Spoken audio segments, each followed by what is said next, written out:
Hello and welcome to Mechanics of the Fourth Wall with myself, Nathan Oakley and Antonio Subirats.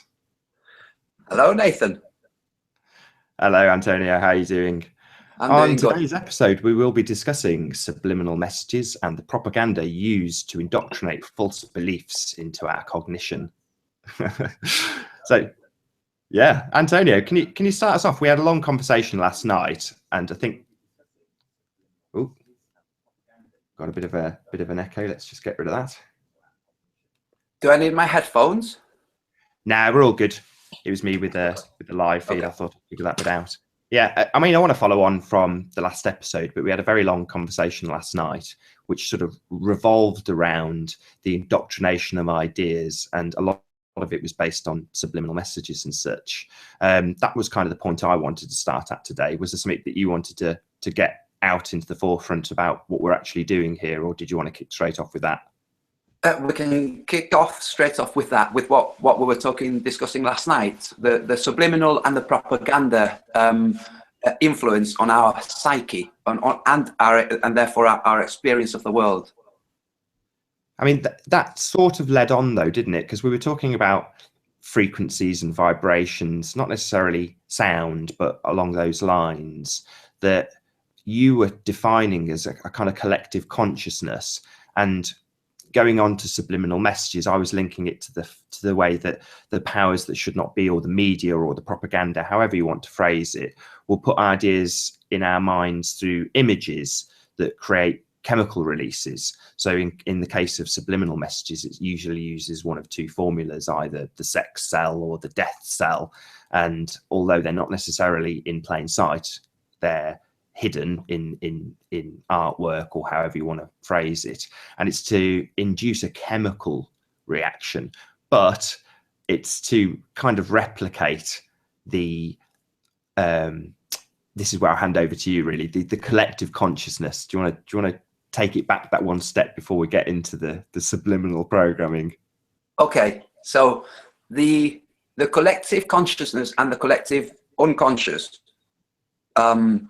we have a shared agreement on reality on the collective consciousness side of the world, where the sun brings light and heat and various different aspects. On the collective unconscious, we're not really aware of the elements that influence us because they're unconscious influences. And the subliminal works on those unconscious influences, the propaganda on the conscious. So we know that there are energetic forms that actually mold our experience of the world. Like you said, when springtime comes, everybody perks up. Now, this is an energy that's having an influence on us. Our brain chemistry, our synapses function on a combination of chemistry and energy. It's electro signals, it's electricity that fires off synapses. The chemicals are there to allow the firing to communicate between one synapse and the transmitter and receiver. So it's a combination of the two, the chemicals, which are released through images and various different things that you just said, and the energy. So if the energy is of a form that leads to depression, like in the middle of the winter, then all we need is depressing news, depressing TV shows, with a little bit of relief. And the relief, like Dancing with the Stars, or something that makes us laugh, we get a sense of relief from that, and we then cherish that relief, which addicts us to those TV shows. And it's a very clever ploy, because they can pass anything through those TV shows. It will go through our conscious mind to our unconscious, and we will accept whatever's being told as inevitable, as that's just how life is, and all these other ideas that we just assume we have to accept. Well, this is it, the ideas and ultimately what they create, which is belief systems. It's not just, you said TV, but it's, again, back to the conversation last night when we were kind of developing ideas for this show. It's not just TV. If you ignore what we see when we look out our window or when we're outside, it's everything else. So it's the TV, it's your iPad, it's your computer, it's searches on Google, YouTube lookups. They're all manipulated. Now, we can argue that what we're doing right here, right now is true, and it is. It's real, it's live. People can see what we're saying and how we're saying it, and the fumbles and the mistakes. However, the system that's in place to present this information is still manipulated. There's still advertising on YouTube, and there's certain places that they can take you to.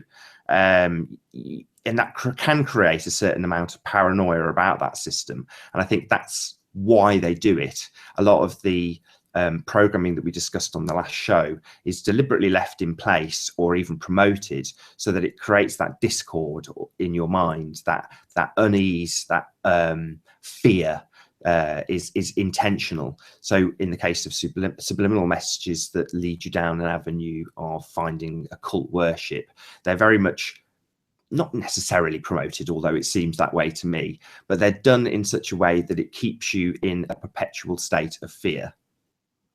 Yes, and it's done in various different forms. So you've got the alarm sense of fear, the panic sense, and you've got the mild, more enduring, depressing, exhausting, persistent fear. So we have the propaganda, the media and the news work on that more persistent, long-term, down, low energy type fear. And then we have peaks of the alarm kind of fear with news items like Ebola. Oh, somebody with Ebola is in the UK. Now people are going to schools that have just come back from the Ebola regions, and you think, what the heck? You know, all this, if you're not aware that this is all just systems to try to manipulate your energy and therefore your thoughts, you're lost. I think it might need a little bit more explaining. So you're saying about the Ebola. I think this is UK news based, where they have people who've come back from those regions and are televised in schools, explaining that they've been to those areas that are infected with Ebola. And then I don't know how long you said it was, but maybe a couple of weeks later, somebody comes back and they're on the news for being screened and found negative for it. So you're gently being introduced with an idea of Ebola, and then you're seeing people in schools from that area. Or no, that I correct myself, that was predictive programming. It was there before. Is that correct? Yes. And the way it's used is on the foundation of the constant, persistent, low energy fear, which makes us adhere to figures of authority who can protect us, or I should say, those who believe in authority and protection of that kind. And on that foundation of that kind of fear, we have these peaks of fear.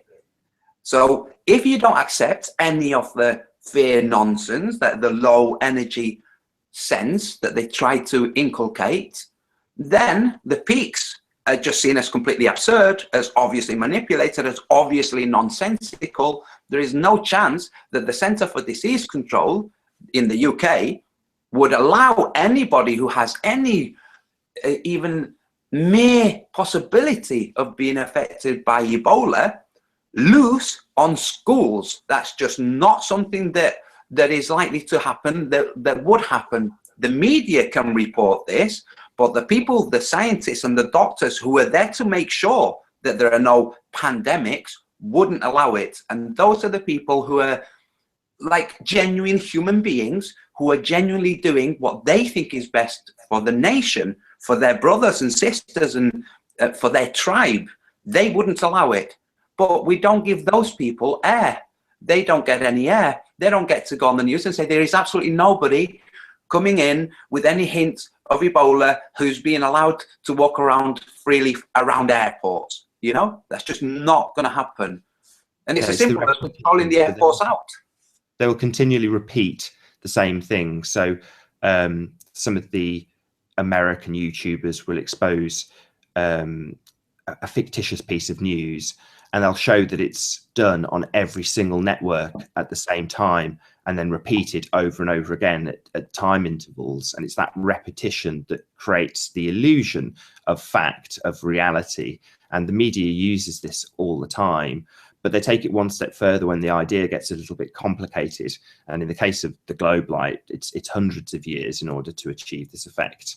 But you have the systems in place where now there may not be any particular person or power behind some of these systems that are put into place. And as they get picked apart, it induces, I assume, a little bit of panic. We certainly see this with NASA releases of their rather terrible footage. But you boil this down to being called the X factor. So in other words, where there's a system in place, and I'll use this example. So you have the ridicule system, the system whereby we are trained as individuals to ridicule the idea of the earth being flat.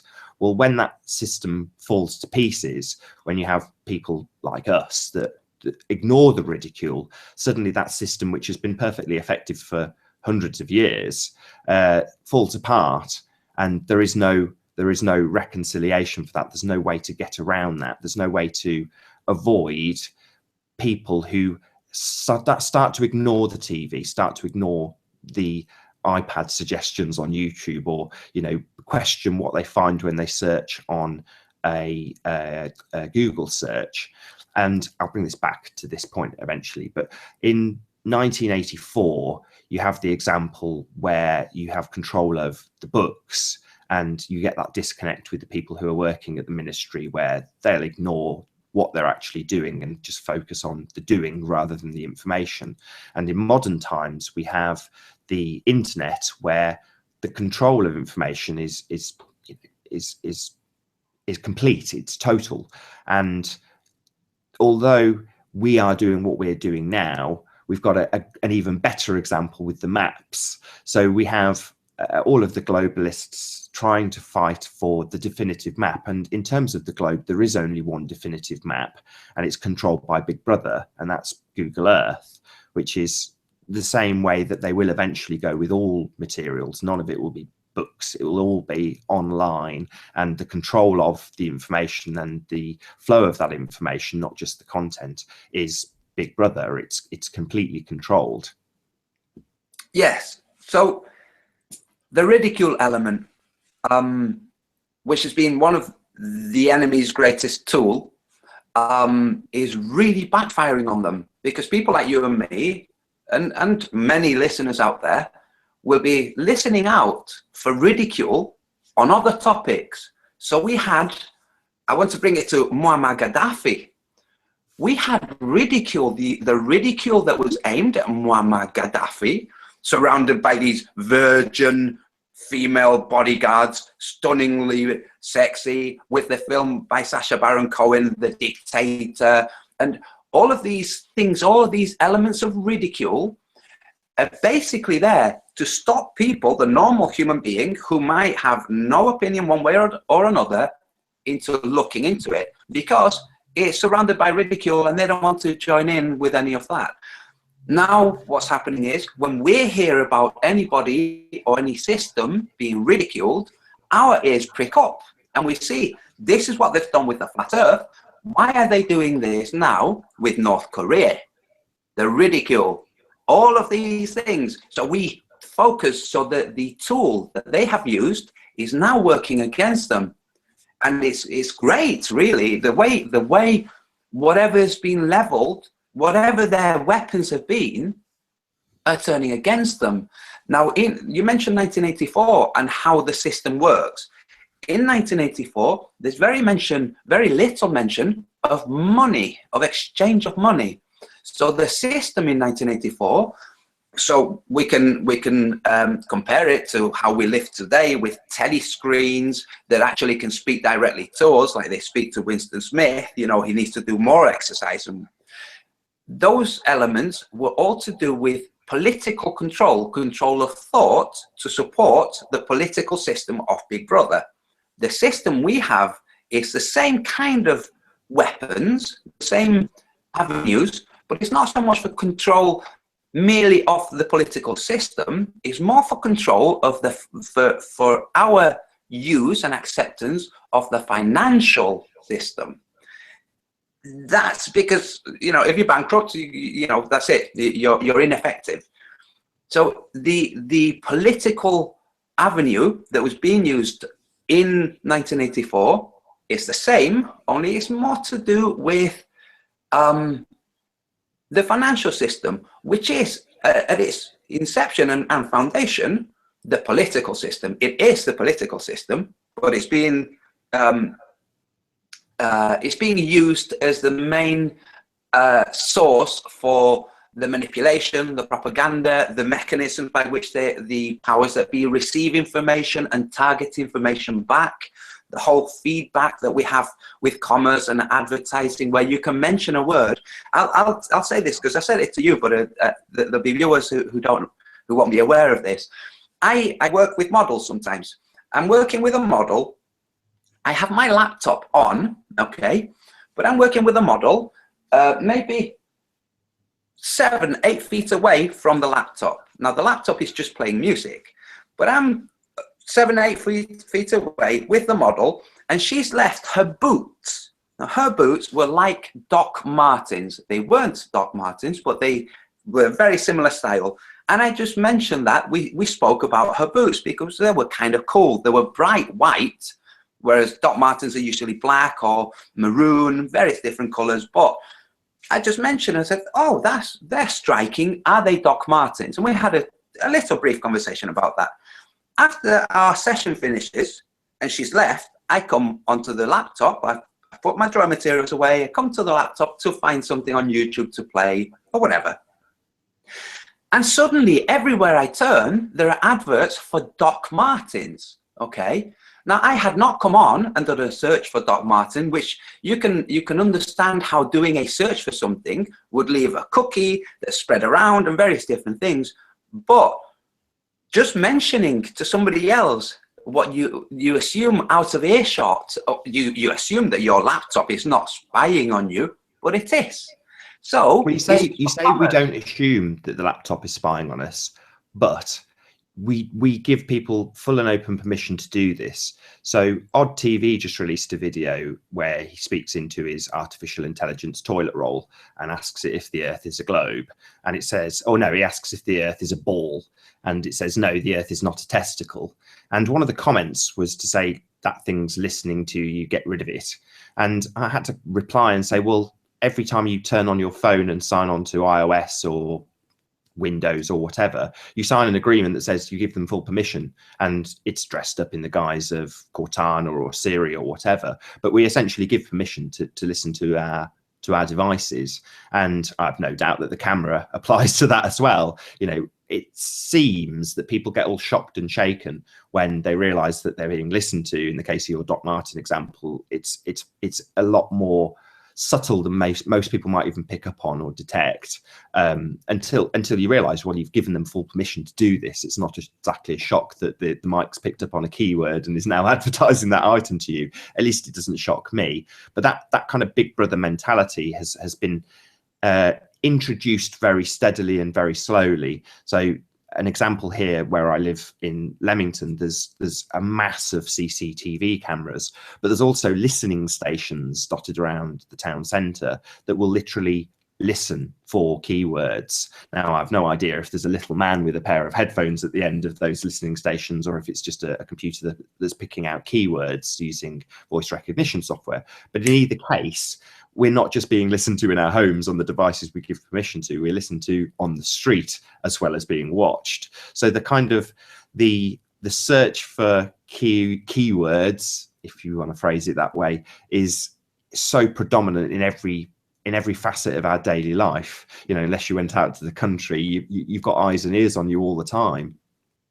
Yes, and these eyes and ears, we can take the explanations for them at face value, and there is a valid explanation, which is if targeting and production is based on the actual demand for objects, then there would be less obsolete, there would be less overproduction and therefore more waste, so that there will be less of that.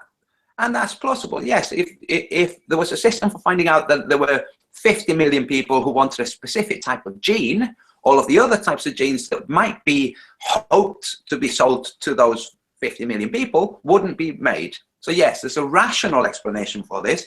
There's also, it's a lot simpler and cheaper to target individuals directly, like in Minority Report, where the advertising is directed at the main character. It's individualized, the advertising, and we have that right now. We have individualized, targeted advertising. That's absolutely. So, above the station, I did a little video on this, but above the station in New Street, Birmingham, there's a great big TV, and it's in the shape of an eye. Go figure. But it works on that technology that they have up and down the country in petrol stations, where they literally have an iris, and it knows what it's going to advertise to you. It's very clever technology, but it's targeting the audience that's in front of it.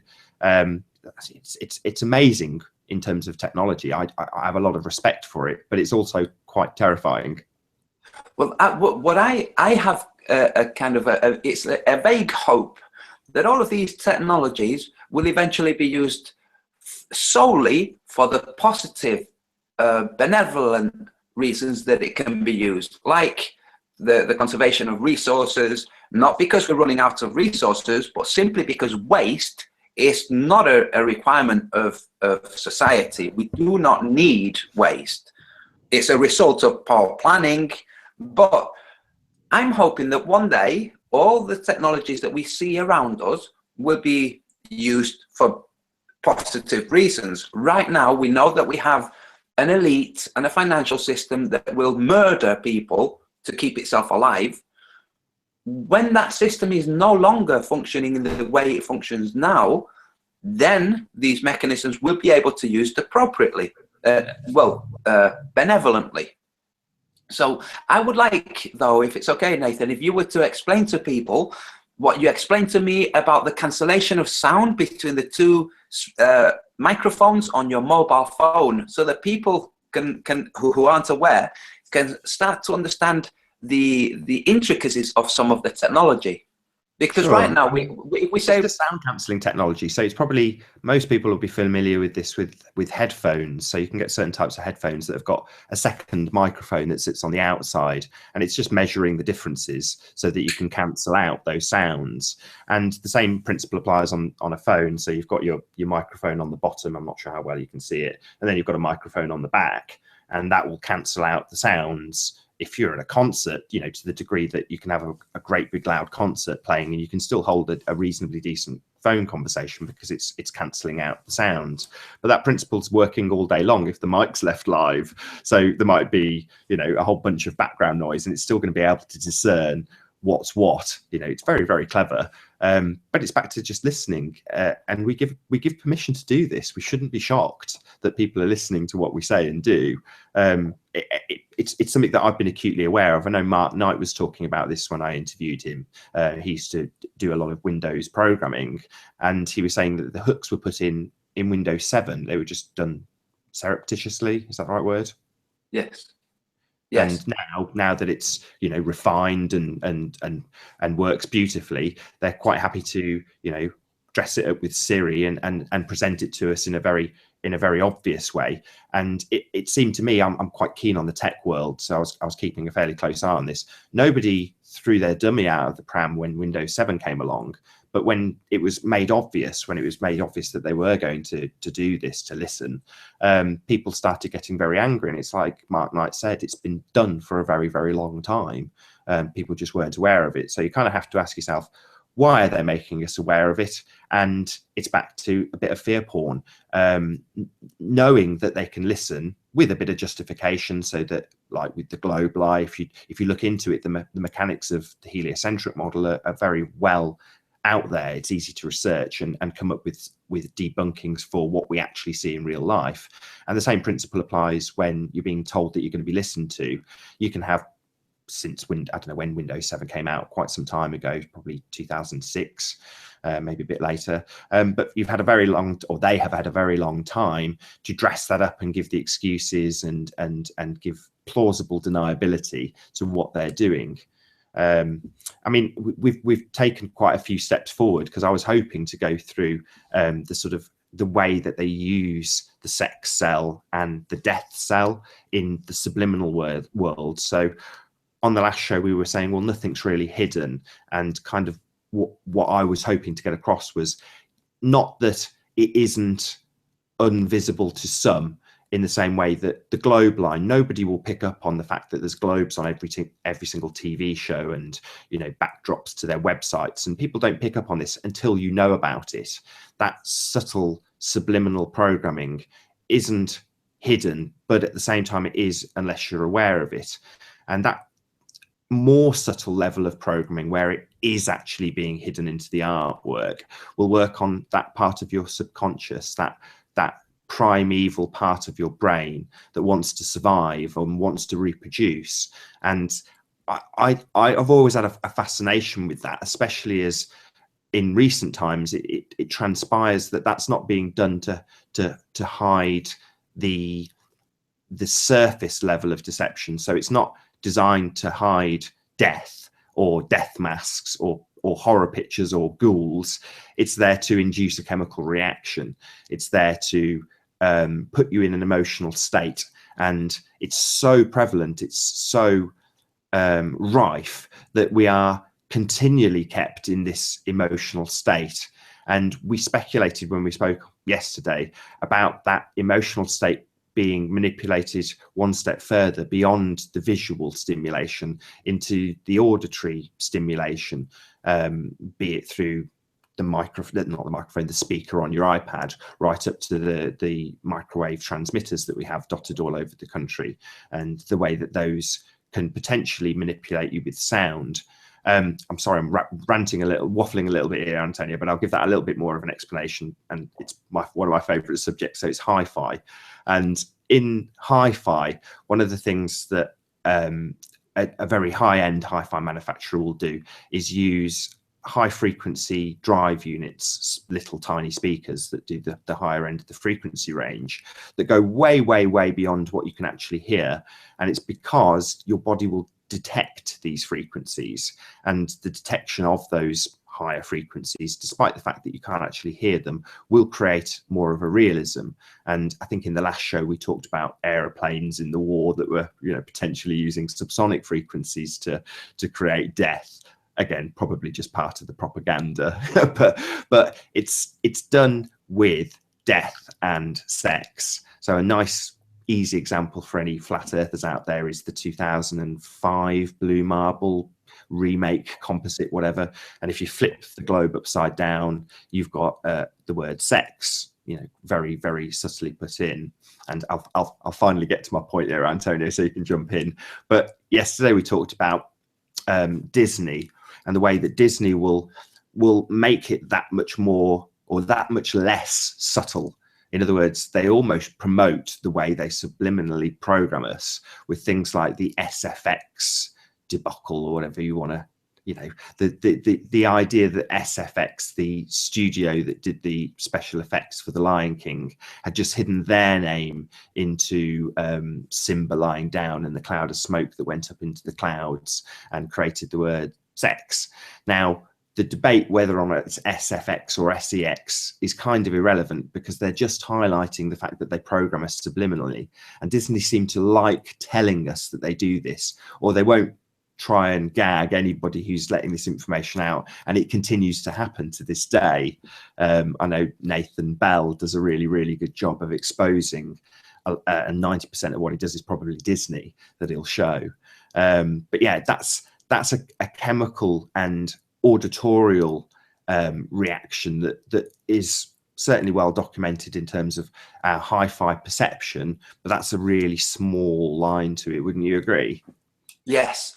And also, excuse me, if you think about it, we have the apparently subliminal images in cartoons, in TV, and they're not really subliminal. If they were, nobody would have really picked up on them. So that's like the hiding in plain sight. Please don't notice this thing that we're highlighting. It's like, yeah, that's done. Exactly. Please don't notice this. It's a secret. Yes. Here's us doing the Baphomet sign. All those images. It's with the sex in the cartoons, the sexual imagery and sexual wording in various different things. For those of us who are awake, that's a primer. So we watch, we think, oh, and our mind becomes alert to that. And part of the reason it's done is that because when our mind becomes alert to something, that's the point at which subliminal things come in. It's distraction. We don't notice the undertone, or we might not notice the words that are actually being said because we're visually distracted, and our inner dialogue kicks in, and inner dialogue speaks louder than the external world.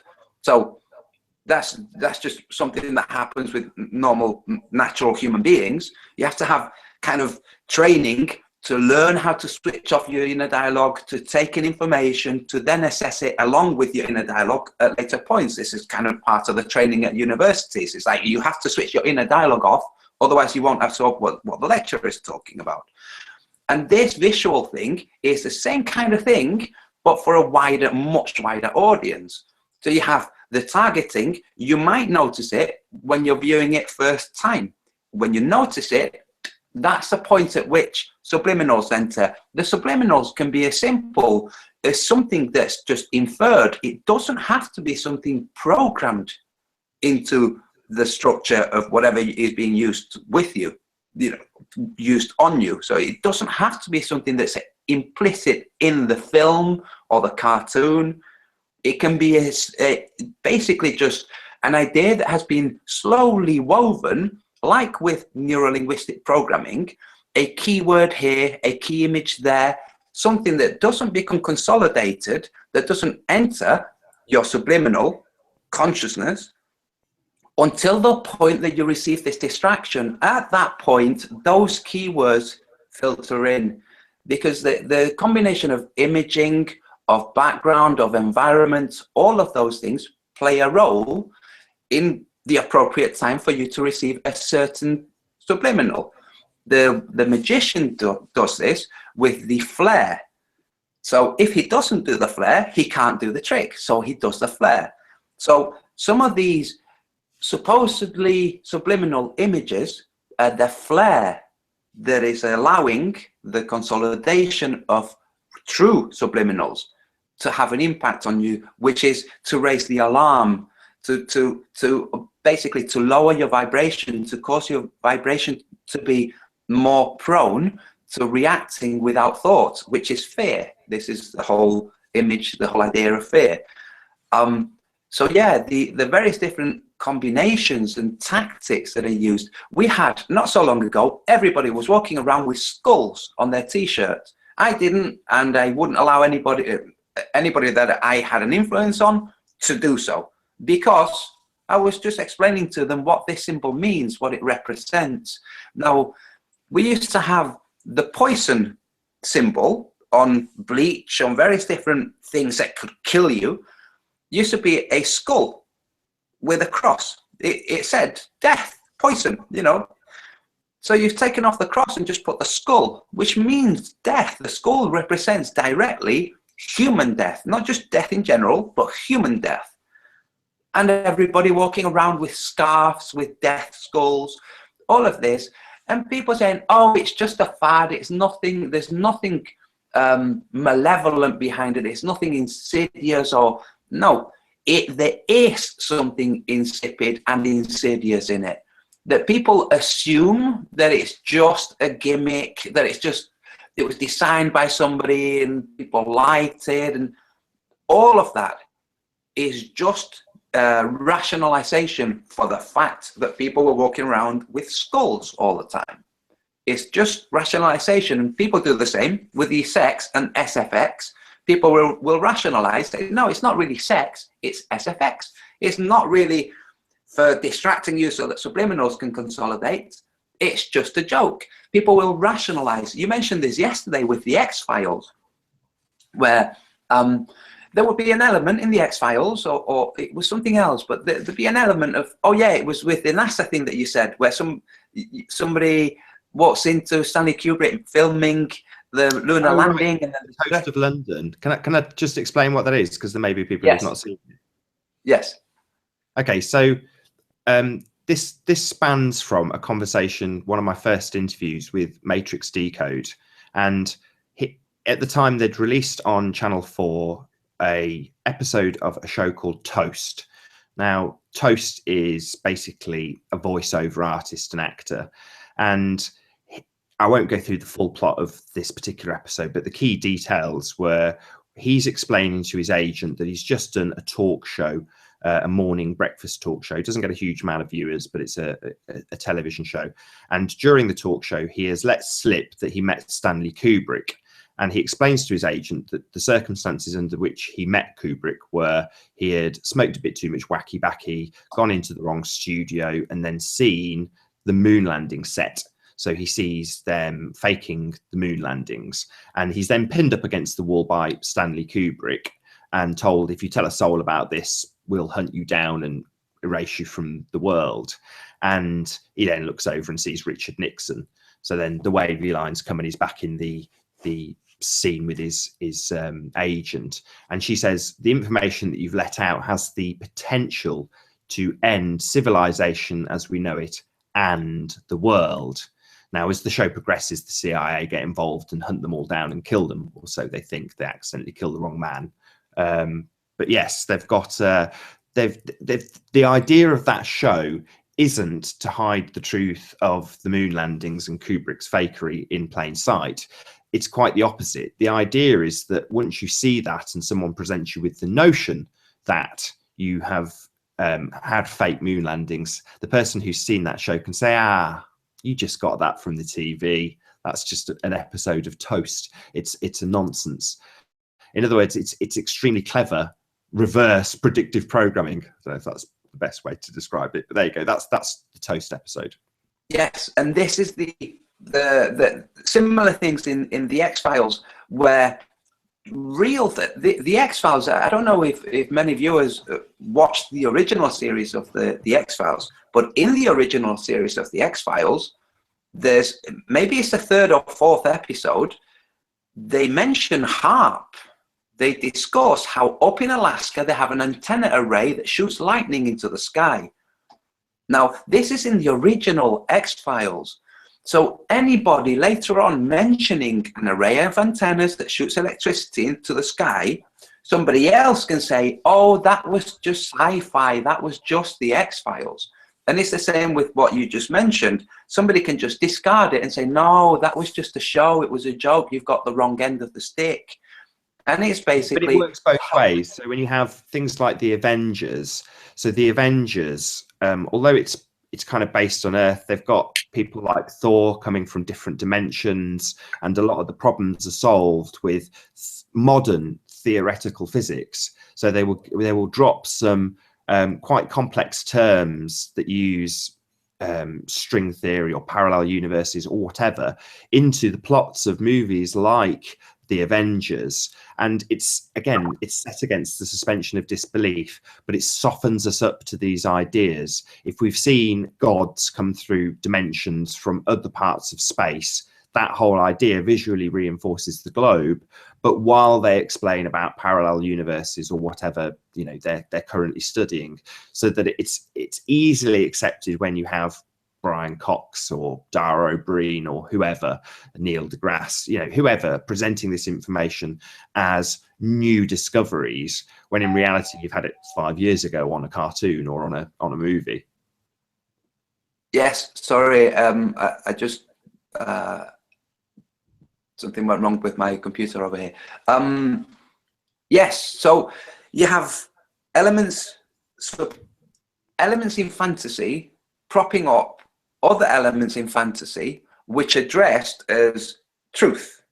So certain elements of fantasy, like wormholes, like things that are theoretically possible, which are actually verbalized as theoretically possible. Now, the idea of something being theoretically possible is not synonymous with something being possible, which is why they put the word theoretically in there. Now, if something is possible, it's possible. It's not, it would be, if we consider the word theoretical to mean in a fantasy world, so fantastically, It's fantastically possible. Oh, fine.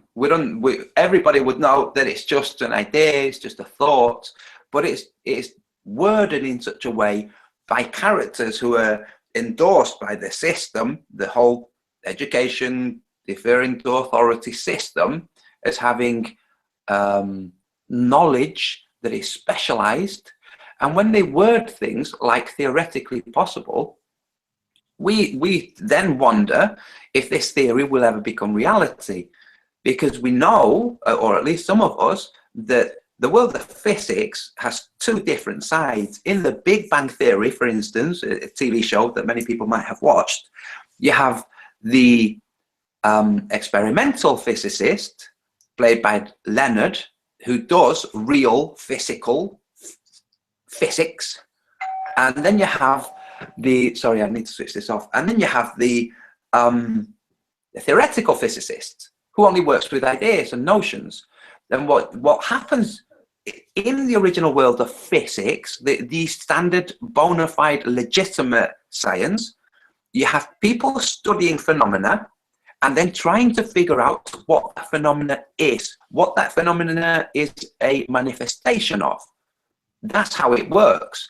Not somebody conjuring up a possible phenomena explanation and then looking to see if the world can find it. And that's what we have right now. We've got a complete polar flipping, excuse the pun, of the actual valid science. The valid science says, this is what we're experiencing. This is the actual data from what we're really experiencing. And then it's supposed to be, apparently, passed over to the theorists. The theorists aren't actually necessary. The physicists themselves know the theories, and they can, between themselves, discover what's what. But you have this extra branch of theoretical physics, which basically conjures up ideas and then thinks of ways of having experimental physicists prove or disprove those ideas. And what usually happens is it goes nowhere. And we see from Sasha often Red pointed this out, you have this false data inserted into instrumentation, so that the whole idea that theoretical physics is going to be proven by experimental physics is now completely debunked, because the data itself is false. It's raw data. Raw data does not mean data that has not been manipulated from observations of a phenomenon. It means invented data. Otherwise, they will simply use the word data. The use of words that we know that the use of words is being corrupted. We have wicked to mean great, and all of these things. In the world of art, we have modern art. Art doesn't need a qualifier. It doesn't need a word before to explain. It's just art.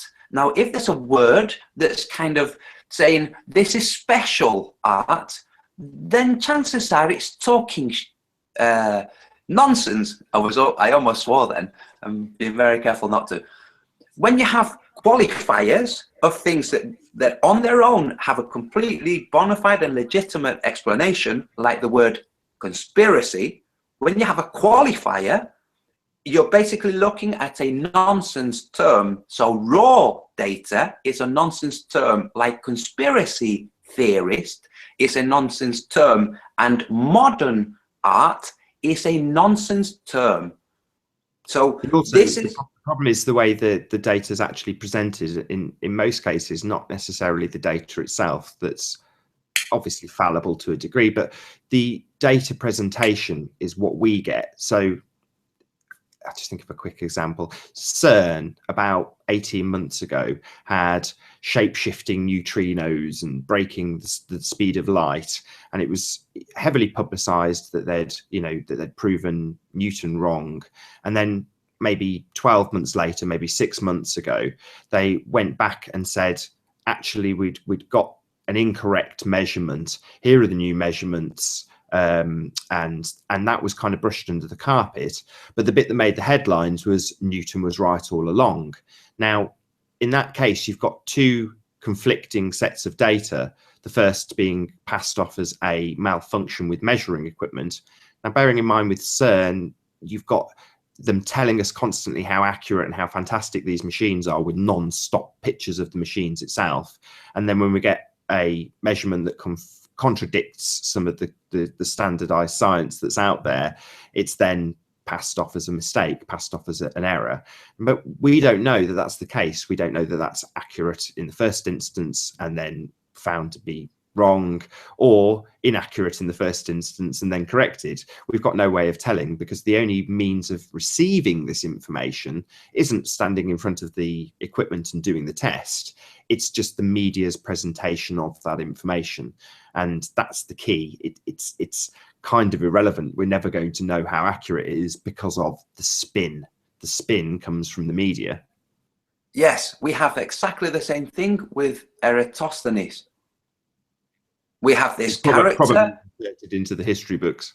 Yes, well, if you look, it goes back to what we were originally saying about 1984 and everything becoming electric. So electrical interfaces with knowledge or with banks of information. So, and we still have books. So you can alter something very quickly on the internet. You can alter documents, you can disappear documents, and you can insert documents.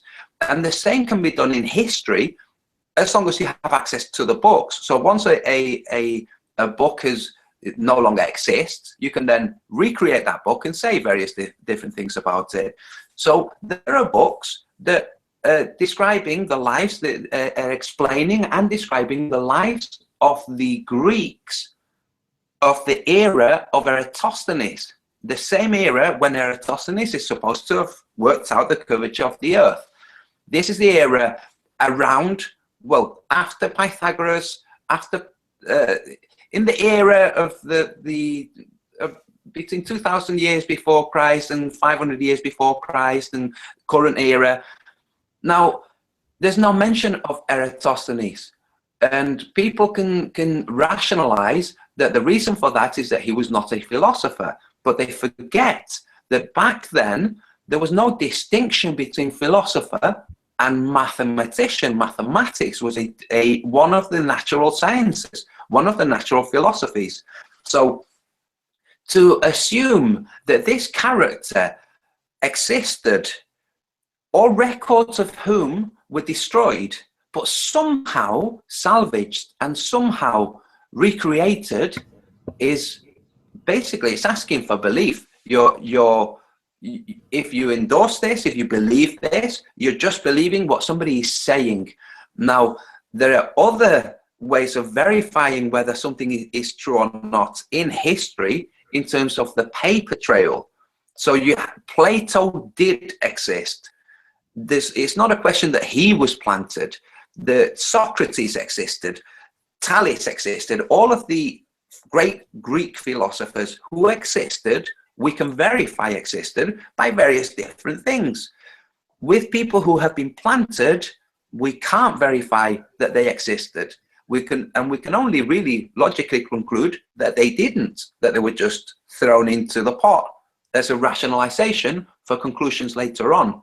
So we have, for instance, Newton and the use of language and the use of apparent historical figures.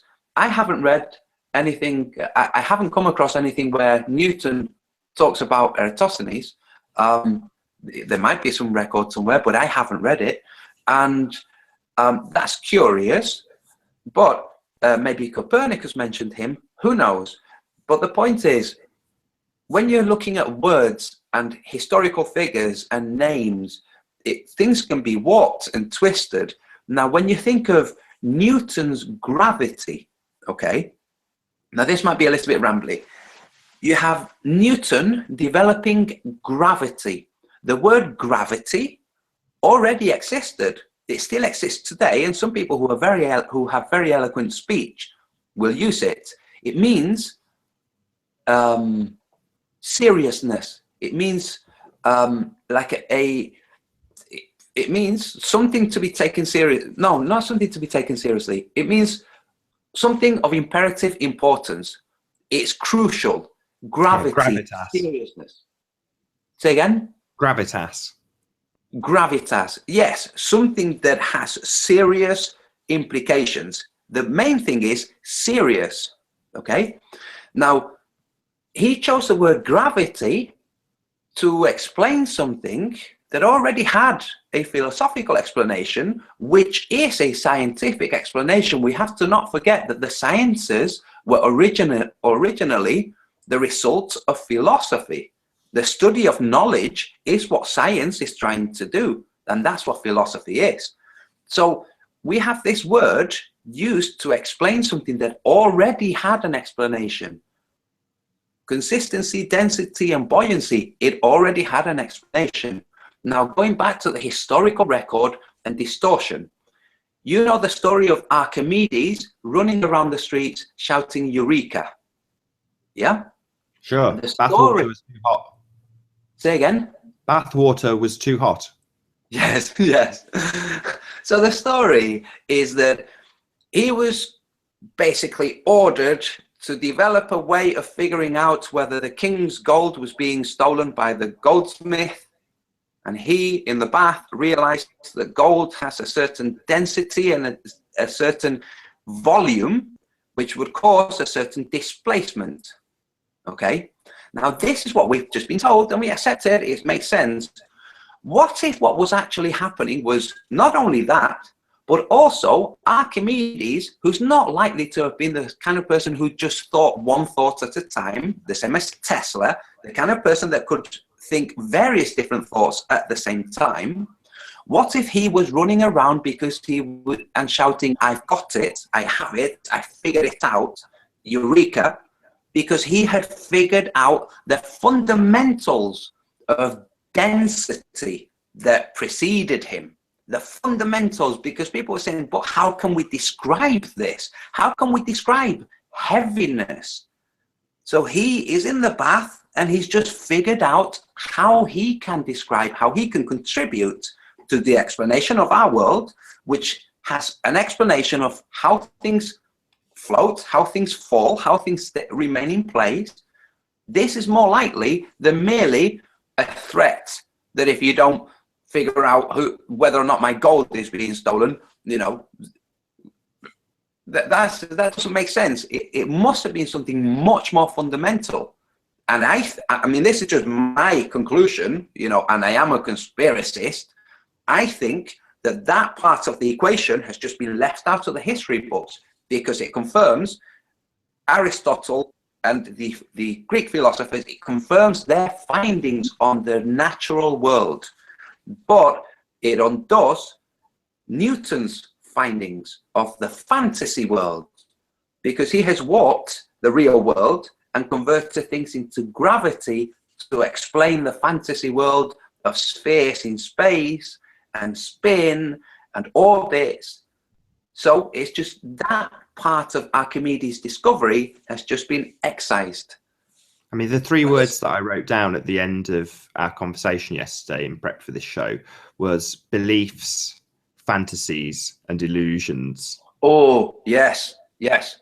This is, this might, because of the nature of what we're going to discuss now, it might at first seem that we're endorsing something. We're not. We're explaining, trying to explain something that is important for all of us to understand, so that we can, first of all, look at the system, look at the psychological, mental systems that need to be destabilized and eventually deconstructed, demolished. And this is the system of belief and illusion and fantasy, because we know we were under a delusion, we were under the illusion that the fantasy of spheres was a bona fide, justified belief. We know this because we did believe it.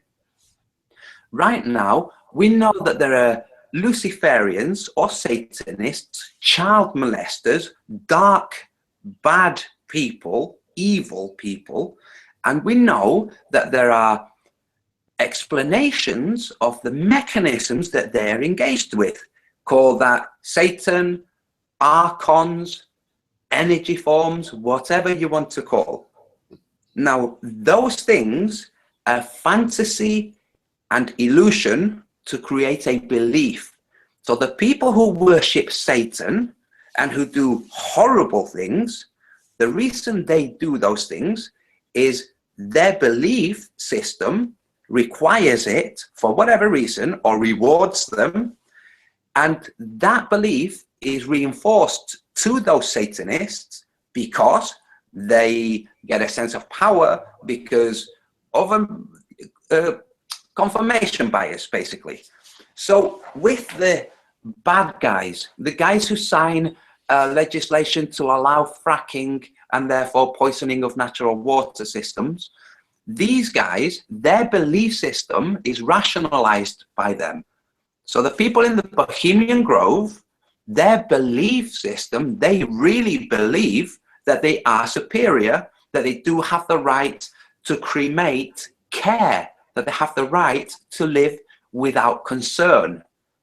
Now, we know that they have this ceremony. We know that Satanists are Satanists. We know that bad people, that psychopaths are psychopaths, and they all do it because it pleases them.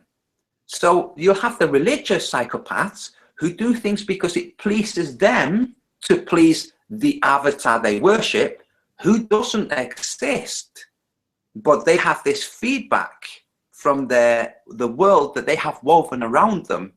And there will be hierarchical systems in that, where you have the people creating the fantasies, developing the systems for illusion to give the impression that the fantasy is true, and therefore build, construct, and support the belief of the bad guys.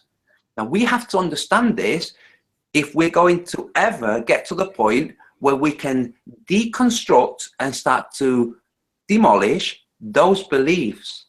We have to understand this. Otherwise, we're going to be continuously running, we're going to be a continuous tide against another tide, or a continuous tide against the cliff.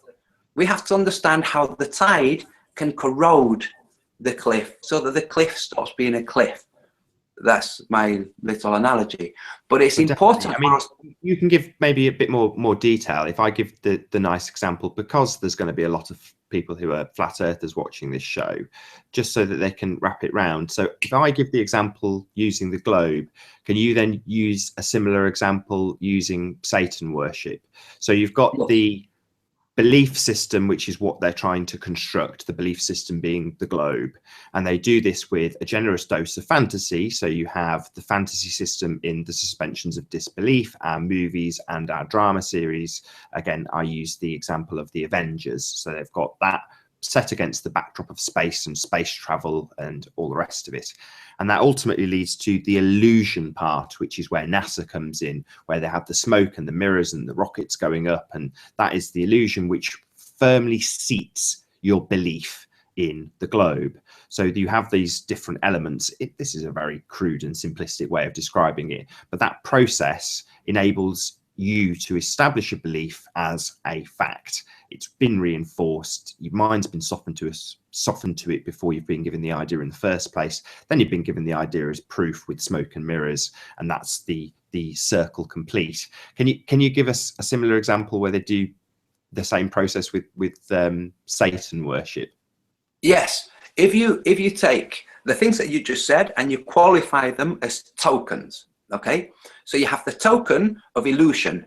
For that token of illusion, you have various other tokens. So you have images and explanations, okay? And those are the tokens for the illusion. So with the globe, we have images of the globe.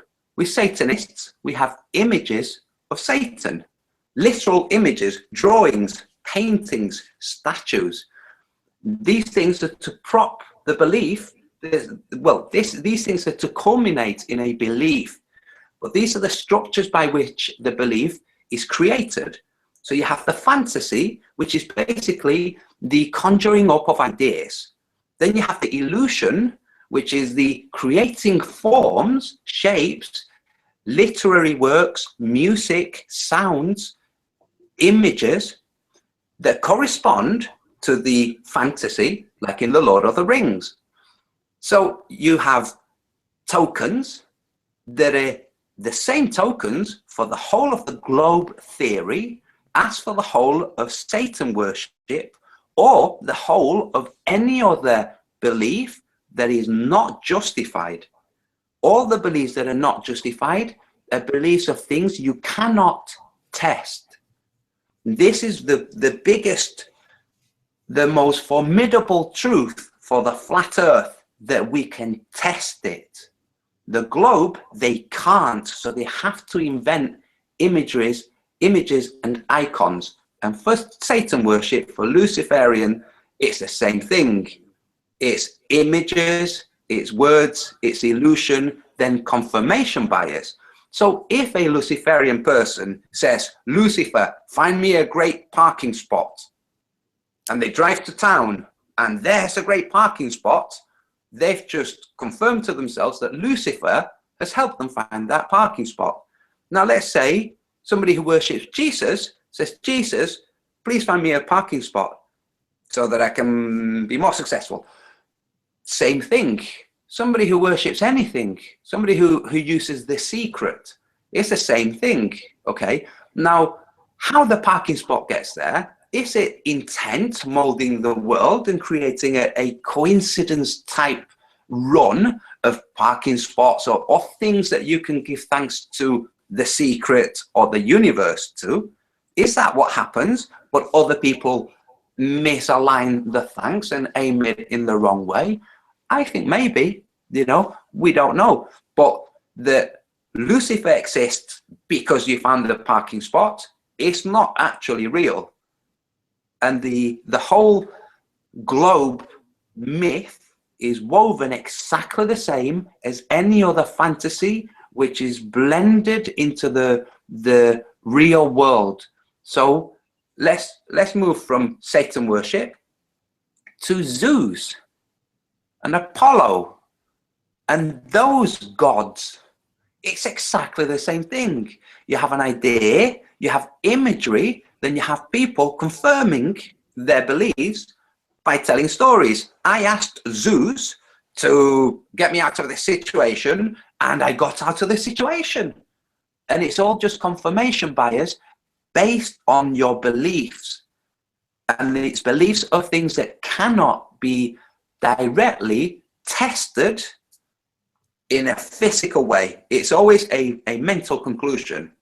Zeus must have found me the parking spot, you know, or Odin must have banished the ice giants. It's always just something that you have to believe. And if you have to believe something and you don't, there's no way for you to truly test it physically and really demonstrate it, then we're in the same field as the Satan worshippers and the globe worshippers. It's the same thing. And this is what makes the flat earth different, that we can physically test, we can physically observe. And that's why the globalists and some of the believers of other things hate about the flat earth. They hate that. We can demonstrate it. So they make up lies to say, no, what you're noticing is what we're saying. It's like, no, what you're saying is all fabrication. I had a conversation with my cousin who's a pilot. We're talking about the curve, the recent video that P-Brain showed. I think it was P-Brain, with the zooming in of the horizon and the it might not be P-Brain, but anyway, these islands that are at the horizon with a camera that's 3 foot high, and then he moves the camera 500 meters high, and then he moves the camera to sea level, to where maybe an inch or two from the actual sea level, and the things are still there. The islands are still there.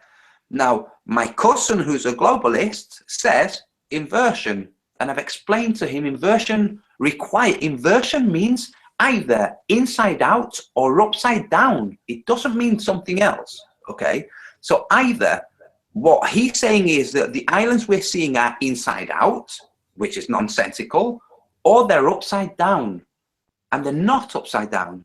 And the idea that inversion might refer to upside downness of some other type is a nonsense, because gas is not upside down. Atmospheric conditions are not upside down. They are however they are. So it's referring to the light moving from that point to this point.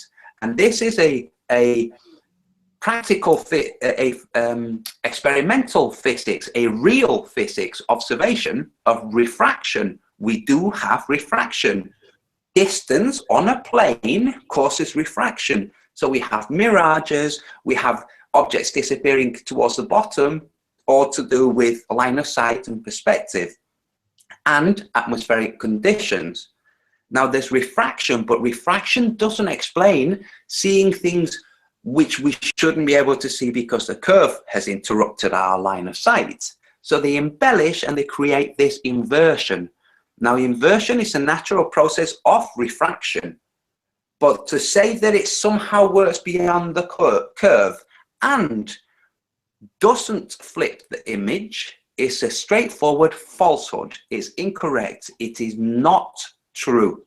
And experimental physicists can test this and prove it and do, and flat earthers can do exactly the same thing. The proofs that we're looking for, the real uncontestable proofs, will come from experimental physicists.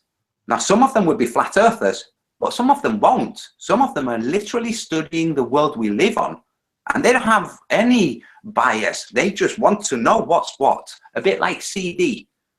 He wants to know what's what. Not, you know, actually it might even be better to not have any kind of bias anyway, because then we would look for we would find confirmation of that bias. I think CD and Crow 777 have both been very clever in their presentation. I know Crow will certainly confess to having a close look at the flat earth model, but he doesn't profess to be anything. He's just looking and studying. And I really want to prop up guys like that. They get a lot of stick as well, especially Crow. But these are the guys that, to use CD's words, are taking back space and actually making these real observations. I'll come back to Crow and CD if that's okay with you, Antonio.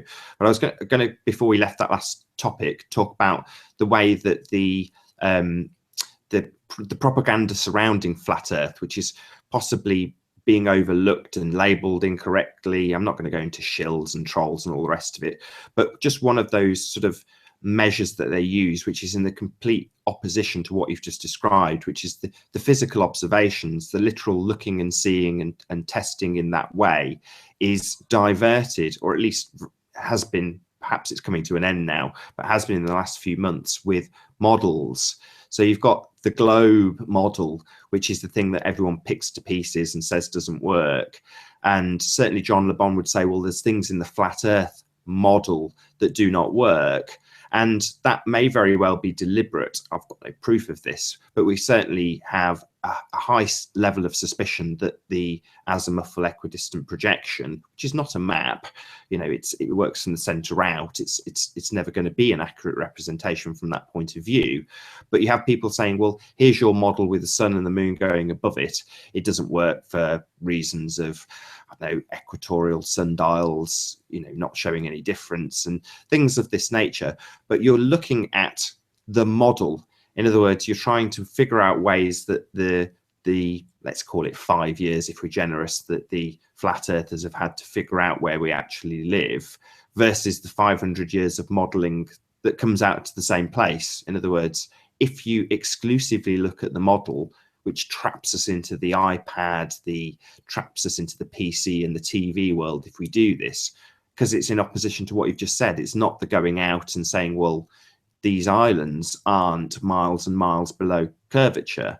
You know, we don't see any curve when we rise up. Even if they were hidden behind curvature, it's never exacerbated.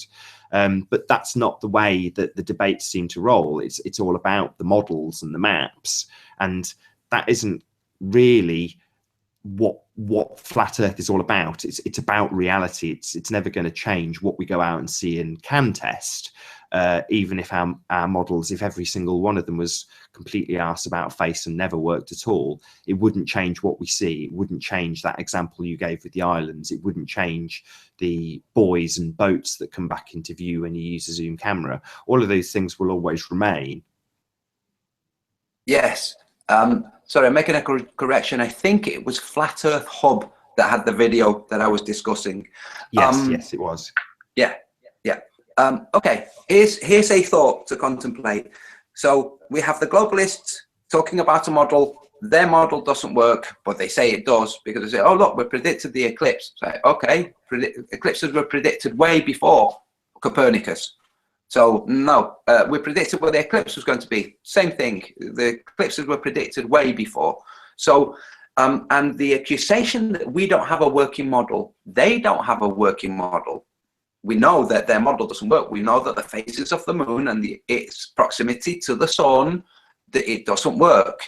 So when we're responding to their accusation of a working model, which they developed through a hierarchical authority system, believing other people's results, and then looking at the world through those beliefs, we have to tread carefully that we don't also endorse authority of certain flat earthers or certain skeptics. We don't have to endorse. We can observe what they say. We can look to verify or disprove, but not just wholeheartedly embrace a model, whatever the model is.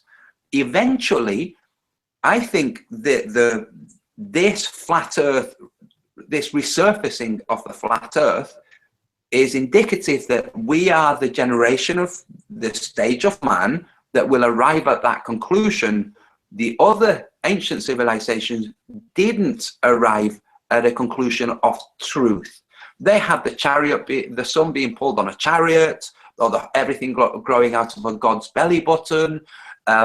Pushed by a dung beetle through the sky. Yes, all kinds of things. And the Bible repeats some of the bona fide description, but then includes its own fantasy and illusion into the number of days. Nobody can verify how many days. There was no direct dialogue between God and a human's consciousness where God was explaining to that human the stages that happened. It's all just a human representation of what might have happened. Okay, and we shouldn't put belief on some human's interpretation of what might have happened. We should not. That's a nice segue back into CD and Crow 777, because they're not basing it on models or beliefs. They're simply making non-stop observations. Yes, now the observations are valid, and this is where I'm saying we don't have to embrace any model that anybody develops, whether it's with a map, whether it's with anything.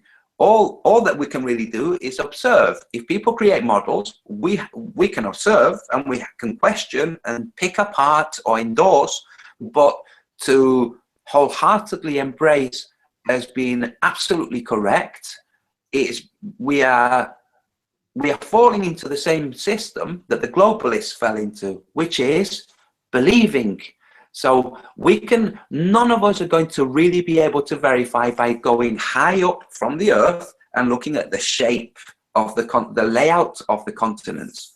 None of us as a physical being is really going to be able to do that.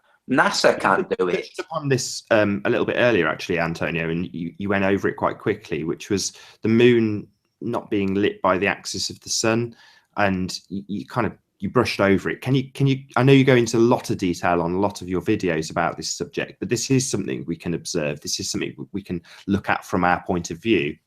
Yes, and this is something that completely undoes the globe model, like 100%. I haven't got a drawing that I can show, but you can just verbalize it. I mean, it's good if you do verbalize it, because it's something that we can literally go out and just have a quick check. I mean, if the sun was out my window, I'd probably see it right now. Yes. So anybody out there, look for the moon in a daytime sky. Okay, that's all you need. You need to have a moon. It doesn't matter what phase in the daytime sky, which means the sun is there, not dawn or dusk, where the sun has disappeared and you can't directly point your finger at it. It has to be within your line of sight. When you have the two luminaries in the sky and you draw a straight line from the sun to the moon, from your perspective, it doesn't matter where you are on the earth. The line of light between the sun and the moon should always be, if one is being lit by the other, perpendicular. That's to say, if we have this shape, if this is the crescent of the moon, it should be perpendicular. If it's a gibbous moon, it should be perpendicular. There is no logical explanation for it being offline. And when you look at the crescent of the moon and you see that the sun is in this direction, but the moon is not lit here, but lit there, when the angle of approach of sunlight tells us the sun is not lighting the moon. And you can see this with it doesn't matter what moon it is, what face of the moon it is, all you need to see is that it's daytime, that you have the sun in one place in the sky and the moon in another. The only time that you can't really confirm this inappropriate angle is a full moon. When you have a full moon in the daytime, you can't tell this discrepancy. But any other phase, and you can see this discrepancy, the sun lighting the moon from an angle that's other than perpendicular to the center of the illuminated area. So if we're talking about the sliver, we're talking to the center of the sliver, not the center of what we assume might be the face of the earth on the other side. The center of the sliver. It doesn't matter if the moon was round on the other side and the other side was being lit, it would still have to be lit at a perpendicular degree, the perpendicular angle to the sun, not from some off kilter angle. Okay, now when you see this yourself, you will have 100% proof that the orbit is false, completely false, and that the flat earth model of the sun making its cycles around the sun, if you think that the moon is being lit by the sun, you have to scrap the idea that the moon is lit by the sun. You have to scrap that idea. You can still have the same. Rob Skiba made a great model of the moon and sun and the seasons, but the moon receiving its light from the sun is not what's happening. 100%, it's impossible. You cannot light a sphere with another sphere from the wrong angle unless you've got reflection and something occluding the light at some other point. It's not logical. So I mean, one of the things again that we talked about yesterday was the potential for distress when people brace against the notion that we could have been lied to in such a massive amount. And I know we were also talking about this in terms of the new discoveries and the excitement this gives people like you and I, and bringing it back to people like Crow and CD. They're actually presenting us with some really quite fantastic observations that are very much in contradiction to what we get shown from NASA, certainly in the case of the planets that they're showing. But when it comes to the moon, you've got images that you can go out and get yourself. You know, I know there's been a massive advertising campaign for telescopes by John Lewis in the UK over last Christmas, but you can get these similar quality of images just by looking yourself, and it's nothing like the quality that we're handed with the illusions and the smoke and mirrors from NASA. And it's nice to have that ability from channels like those guys to just go and tune into it and actually have a little look for yourself without having any equipment. You know, I know certainly CD is streaming this stuff live, you know, and he's got it down to fine art, shots that on a manual cheap telescope like I've got, it would take me an hour of setting up and trying to track something in the sky, and he can get it in mere seconds. You know, he's got such good muscle memory to do this, and you can literally tune into one of his broadcasts, and it really opens your eyes to what is up there and how it's presented when you just have a look at it, and detach yourself from the fantasy and detach yourself from the smoke and mirrors that we're presented with on a daily basis. But the bit I want to bring this back to is how you and I and certain others will experience a lot of joy for knowing that there's a world of possibility out there. But the red rhetorics of the world will not. They will cling on to their beliefs as a way of having knowledge, or having or being better as a person for having this underlying knowledge, which is the common knowledge anyway. And it's just so alien to me to not see the possibilities and the excitement. What's your feelings on that, Antonio? My feelings on that, I'll respond to the how we feel a sense of excitement and interest versus the egotistic, I know everything to do with astronomy, with the illusion, and therefore I'm better than you because I've retained more details. So I'll address that on the one side, but first the sense of wonder that we see the world with. We see that there are so many mysteries that are still to be either appreciated as mysteries, and the appreciation of those mysteries might cue certain ideas about the nature of existence, which bring us joy, whether those ideas are verifiable or not. That there's a mystery, that the whole of our existence was created. That's a great mystery. So the specific mystery to do with the sun and the moon. What is the moon? How does it take in heat? How does it cast down cold? How does it cast down light that doesn't illuminate color? How do these things happen? All of those mysteries, they're great mysteries. They are great mental exercises for discovering truth, because all truth is discovered through inquiry. So they are just, it's a phenomenal world where there are all of these things which we thought had been discovered and explained, and they haven't at all been discovered and explained. They have just been glossed over with a lie. The truth is still there, and whether we arrive at it or not, I happen to think that this epoch of man will be the epoch that arrives at true verifiable knowledge, and eventually the whole idea of a utopian, a literally utopian future existence of mankind. And at that point, who knows what the ... is at the end. No idea, but I'm convinced, because we have the tools, the know-how, the equipment, the connection, and the information sharing that I'm assuming they didn't in the ancient days. So this is why they could come to some very valid observations, but had to embellish on the things behind the scenes, because they had no way of verifying. So when you say embellish, do you mean based on preconceived notions? Based on either preconceived notions or, like we said before, on fantasy, on, I think it's archons that make this happen. You know, if you look at the globe, if you really study the globe and you ask key questions like, where's the freaking curve?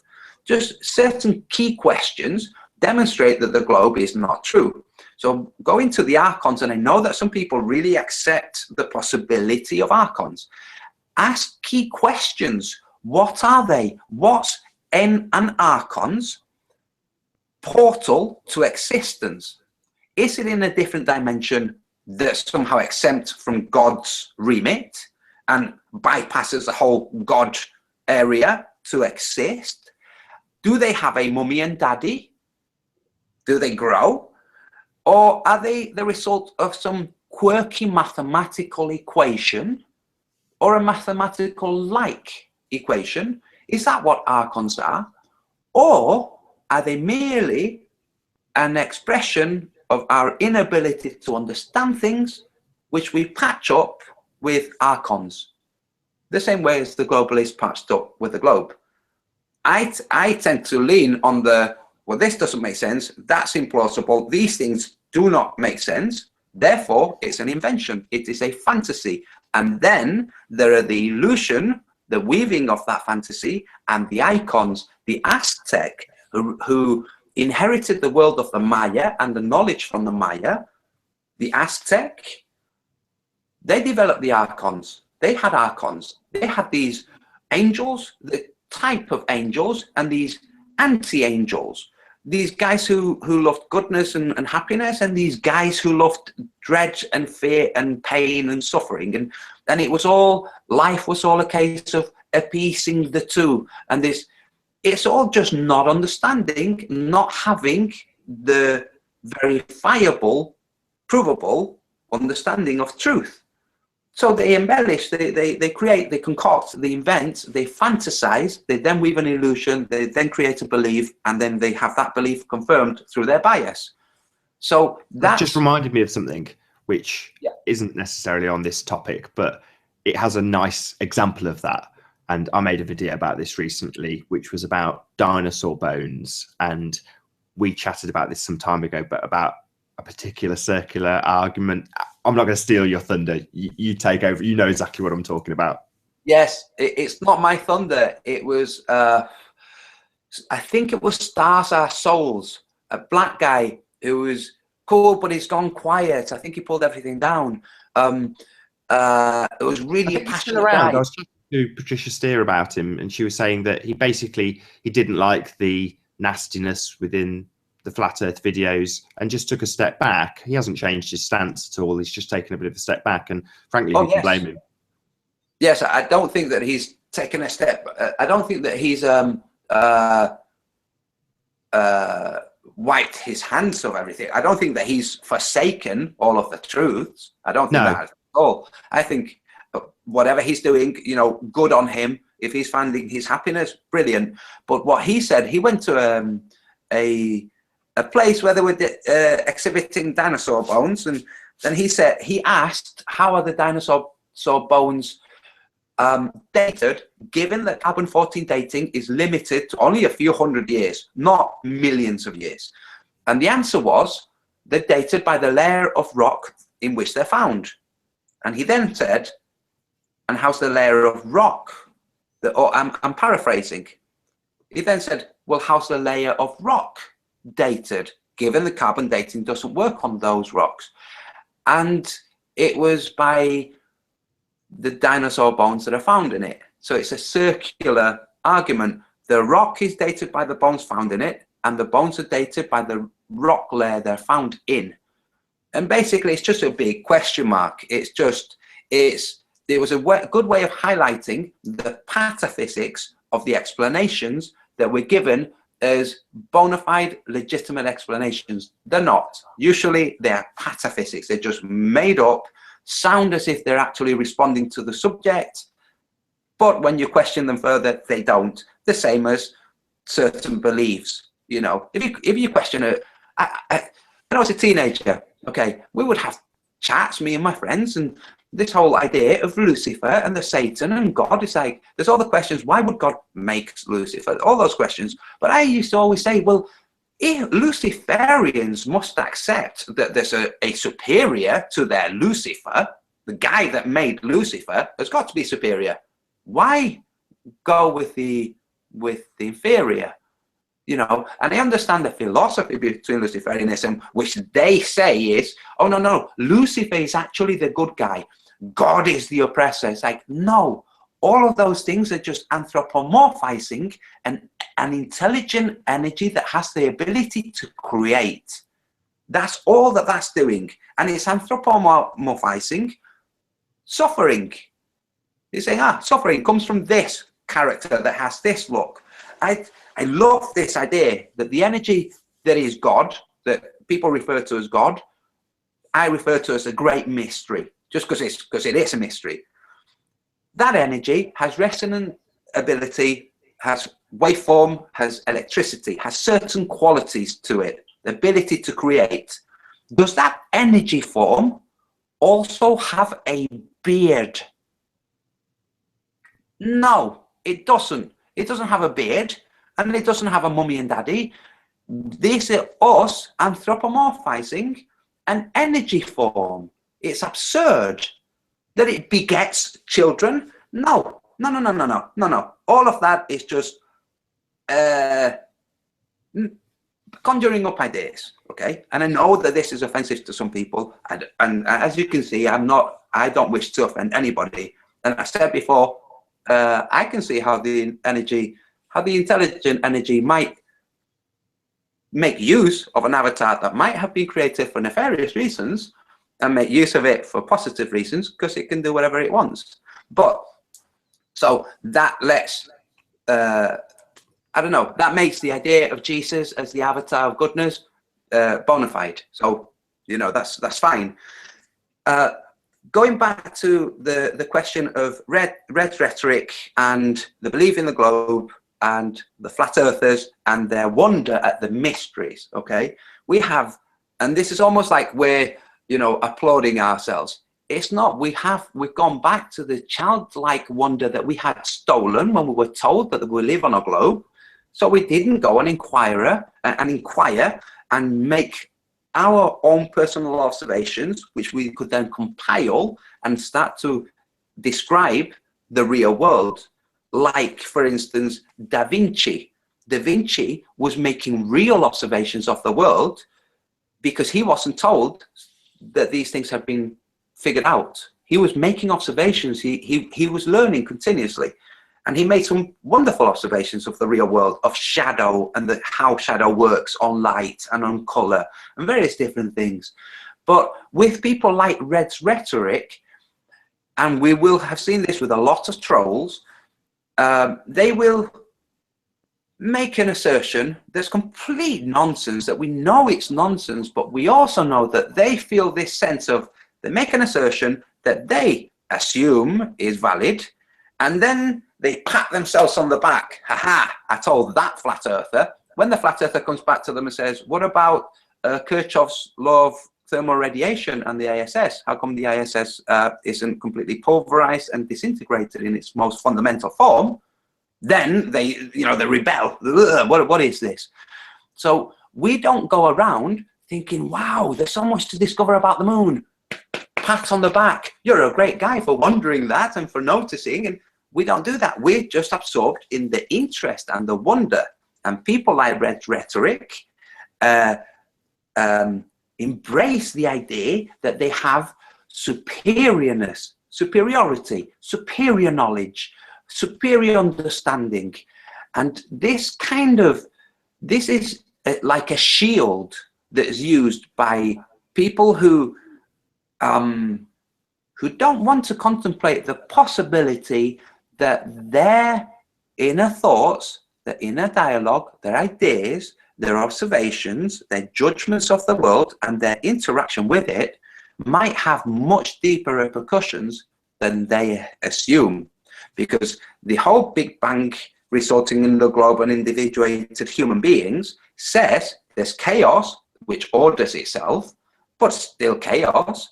And you, an individual private being, and when you're gone, you either go to some creator feedback loop, or you're just gone.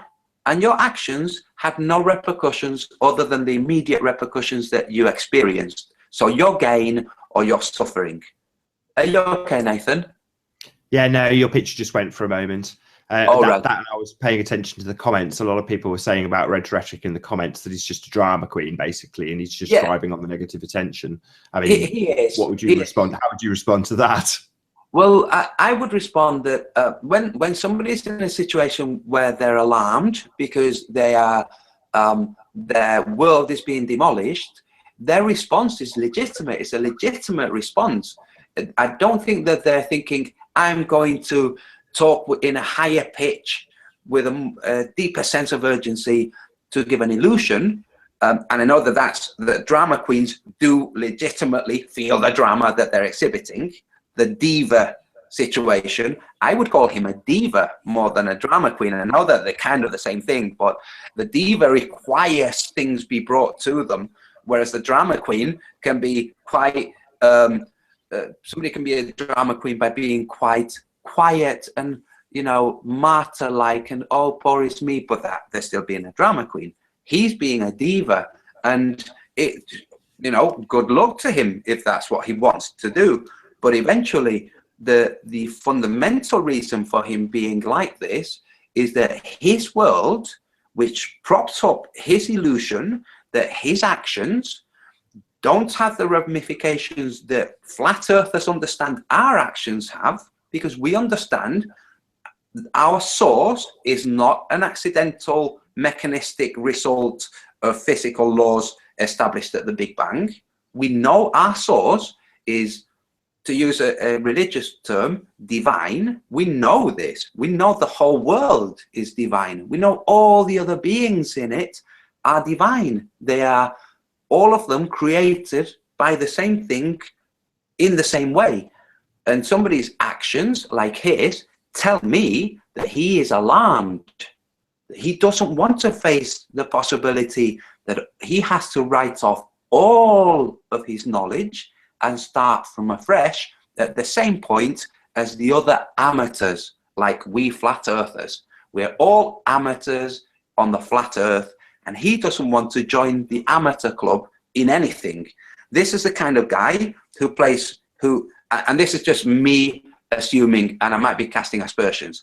There are certain guys who join a martial arts club, go for all the lessons, do all the belts if they can afford them, and progress. There are other martial artists who go through the same process, can't afford the belts, but get much, much better simply because they kind of compensate for the fact that they can't afford the belts. So you can have a yellow belt sparring with a black belt, and the black belt loses to the yellow belt because the yellow belt's been doing it for 4 years and the black belt's been doing it for 2 or 3. So, or simply because the yellow belt is just more skilled. And then there are the people who join a martial arts club, pay for special classes, and get the belt much quicker, but don't develop the skills. And these kind of people do this so that they can progress faster. They don't want to be with the white belts. They do not want to be classed as a white belt. They're ashamed of it. They don't understand that it's a good system for progression of ability. And the flat earth is the same.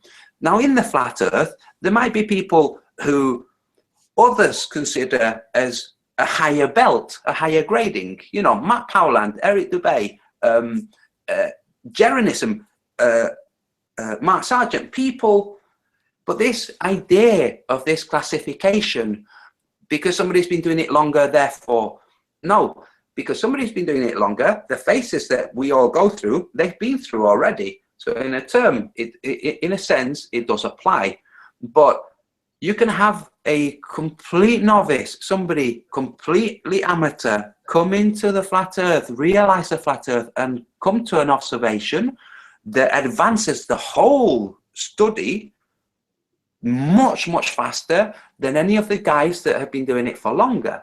It isn't a case that you have to pay your dues, you have to put your time in. That's not what this is. It breaks. No, there's no peer review system scrutinizing anything. There's no peer review. Yes, there's no peer review. There's no blacklisting because you said something or thought something. In fact, this is something I'd like to address. We are talking about subliminals and human response. We have 2 human responses towards certain people in the flat earth. I'll say Patricia Steer gets massively criticized for the fact that she's quite effective, and in my eyes, she's lovely to look at. I enjoy, you know, looking at her, and I enjoy looking at the people she's interviewing. We're not sat there going, whoa, you know, sex like freaking star gods seems to do. It's makeup, no makeup. People are sitting there reacting to their human preconditioned. She's wearing makeup, therefore she's a whore. She's got big boobs, therefore she's a porn star. Or it's just ridiculous things. And any flat earthers who have that response should really check themselves and check the source of their conditioning, which results in this response. They should really check this, because we know that all of these people are human beings. Now, personally, if I was a woman, I wouldn't wear makeup. I know women who are my age who don't wear makeup. It's simple. There are other women who do. I don't think they're wrong because they've decided to. You know, it's just how the mentality behind it needs to be kind of analyzed. The same as some of the people's reactions to the flat earthers who do not ascribe to the Bible and to certain religious beliefs, which automatically are seen as kind of a little bit possibly enemy of the truth because it's in the Bible. It's like, no, look at your beliefs and study. You'll find that the truths in the Bible were actually on the walls in Egypt before the Bible was written. Those truths were there. The same stories, the same order were back there. And they weren't talking about Yahweh. They were talking about Ra. So this idea that the truth is the living word of God is so, you have to detach yourself from logic in order to endorse that. Just the idea of the God, that the intelligent energy can communicate with people, I don't doubt that. I think it does it continuously all of the time in a two-way loop, sometimes maybe just listening, but through dreams, through events, who knows, that some people might derive a sense of the communication that's distinct from mine. I have no right to say, no, that's not true. But I do have the right to say, this story in this book is false and demonstrably so. I'll give you one example. The book of Job describes Job first as perfect, which later on in the Bible, there are all kinds of people saying there's nobody perfect other than God. But this describes him as perfect, one. And two, it describes him as the greatest man in the East. And at the time, regardless of what time anybody tries to claim it was set at, regardless of what time, the Chinese were already more advanced and already had emperors. And surely, whatever emperor was existing in China at the time was greater than that man. Because the reason he's described as great is not his perfection, it's his possessions. How great he is comes along with the description of his possessions. And surely the emperor of China had greater possessions.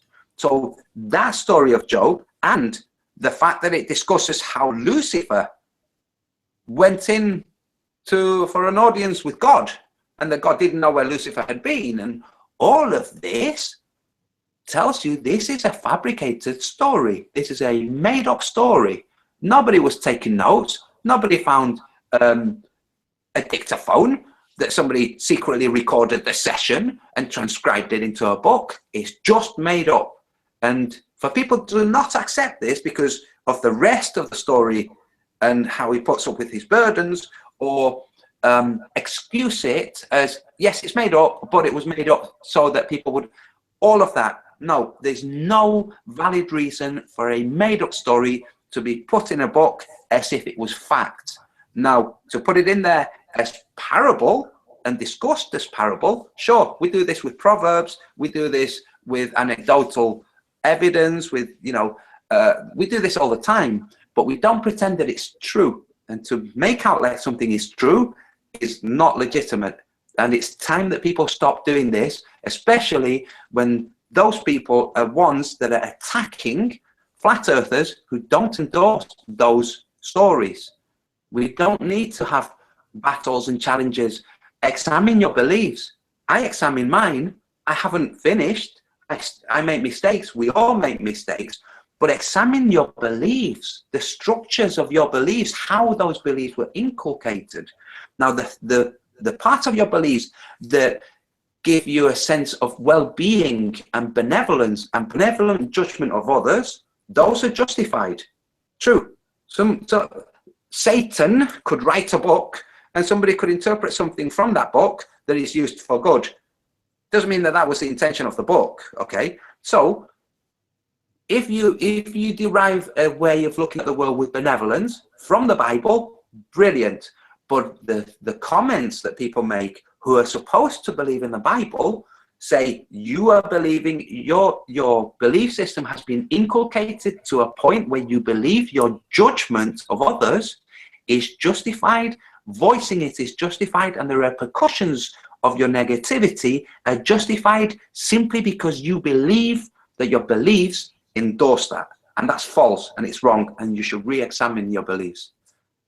Yeah, it's surprising that people don't do it day in, day out, hour in, hour out after finding out the Earth is flat. But you still see it time and time again. People will take their preconceived notions, put them into their new understanding, and then dance around them.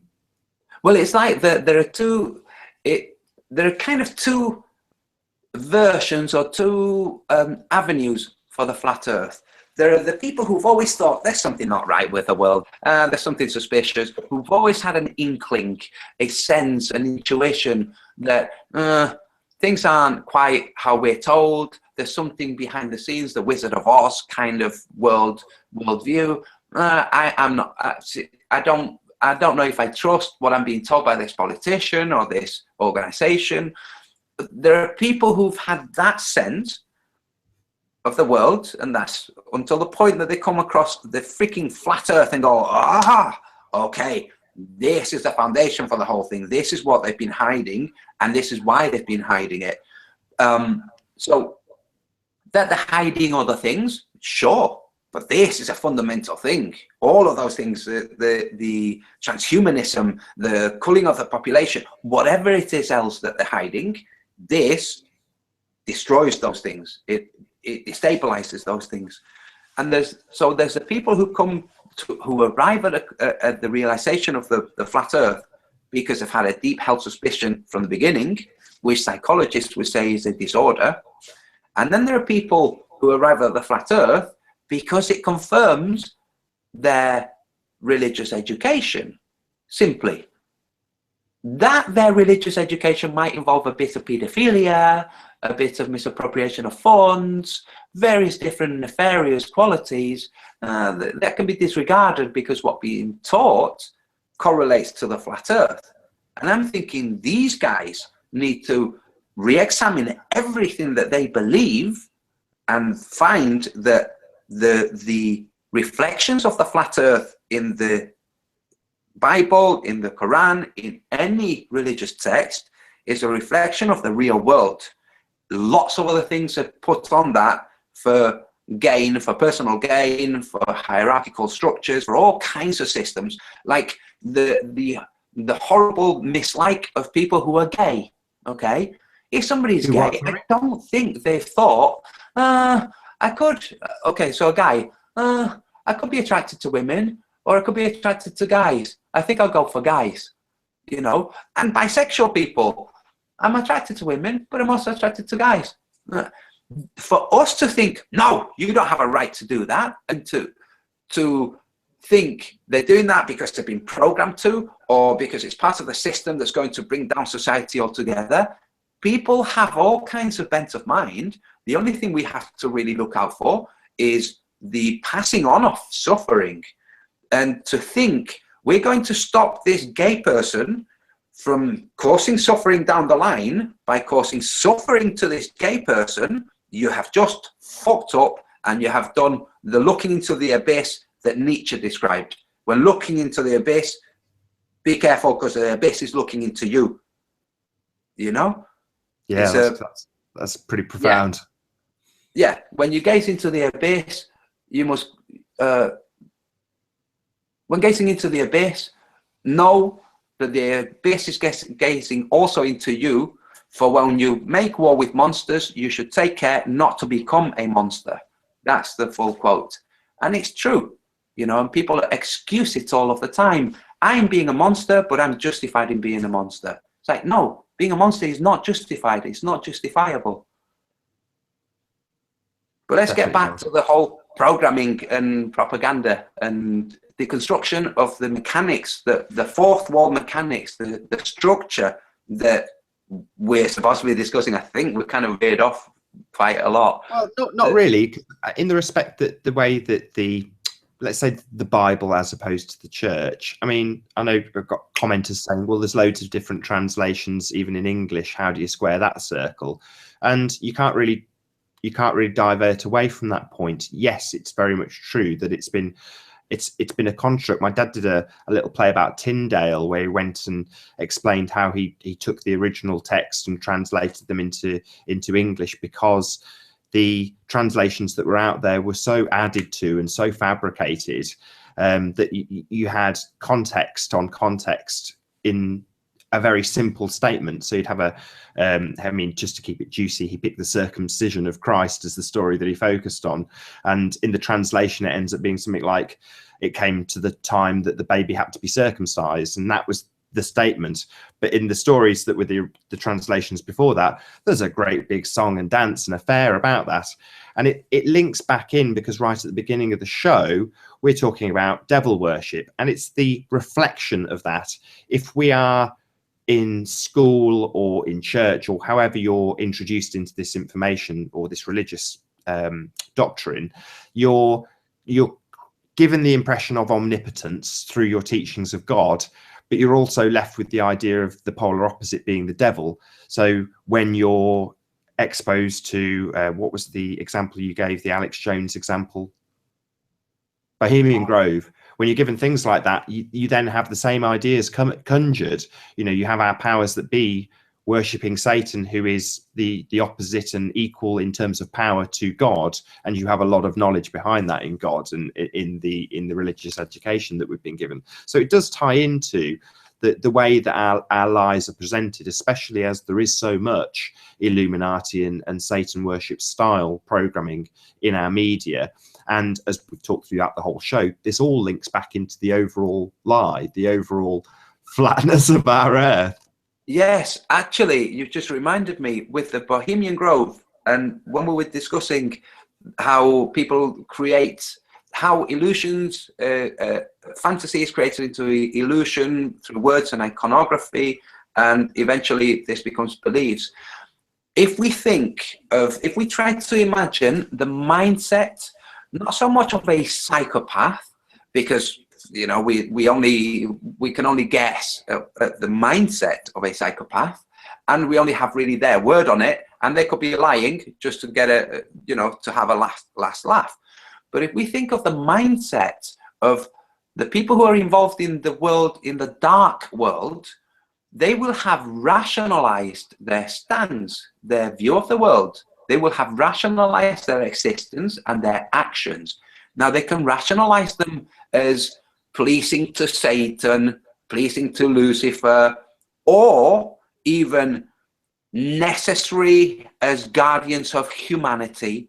So the New World Order and the Illuminati consider themselves guardians of humanity. So according to their supposed unspoken, unwritten remit, they are here to make sure humanity survives, that we don't devour the whole world and end up extinct. That's why they want to cull the population, to make sure that it carries on. This is their rationalizing of their actions, their worldview. Doesn't mean it's true. It's not going to happen. We know that the New World Order is already way behind schedule. And I commented recently that on somebody else's chat, that for us to see that the New World Order and the Illuminati is finished, it's already finished, we have to look outside of the remnants of the New World Order. We have to look outside of mainstream media, of mainstream politics. We have to look outside of this and look at, for instance, a video about Muammar Gaddafi that Dearth, deep inside the rabbit hole, made. I say Dearth because people keep making that mistake. But deep inside the rabbit hole, put this documentary together about Muammar Gaddafi. The fact that now people know this, it shows us actually there's hope. this whole idea that the New World Order and the Illuminati and the police state and the dictatorships and all of these things are taking place is not the case. We still have bankers who are corrupt, and we still have companies who are corrupt, but they are being dismantled. And in the life of Brian, you've seen the life of Brian, haven't you, Nathan? Yeah, of course. Yeah. So you have the PFJ, the People's Front of Judea, and they're making these demands on the Roman Empire. They're going to kidnap Pilate's wife, and they're going to demand that the whole Roman Empire be completely dissolved within 3 days. It's a little bit kind of, I don't know, delusional to think that that would be possible, okay? So for us to think that the New World Order and the Illuminati going into the past as simply a historical glitch or a historical stage that humanity went through, whilst we're at that stage of it dying, to think that it would just happen in a week or so and then we would see suddenly all the benefits come to fruition is a little bit, I don't know, it's not delusional, that's not the word I want. It's silly for us to think that we would immediately see the improvement of everything across the world, just like immediately at an exponential rate. No, it's going to happen slowly. What happens to the Judean People's Front? Say again? Can you remember in the story what happens to the People's Judean Front? So there's the People's Front of Judea and the Judean People's Front. Correct. The Judean People's Front, they end up in a fight with the People's Front of Judea. In the temple, yes. Correct. So in other words, you have two factions that want exactly the same thing. And although this false dichotomy hasn't quite yet reached the flat earth, it's trying in terms of people pitting other people against each other in terms of maybe the model that they pick. But ultimately, in the Life of Brian example, you have two people who have a common goal and they end up fighting each other to the death. Yes, like I've just said about people who have beliefs that cause them to think that it's justified to attack other flat earthers. I'm not attacking, I'm just saying, hold on. Now, in a fight, to say, hold on, it's not the same as an attack, okay? So I'm saying, hold on. Like Brian, you know, hey, let's work together in that scene. So when I said earlier that their tools, the tools they've used against us, against people discussing the conspiracies, be it the drug running into America by the CIA, all the different things, the tools that have been used in all of those scenarios are failing.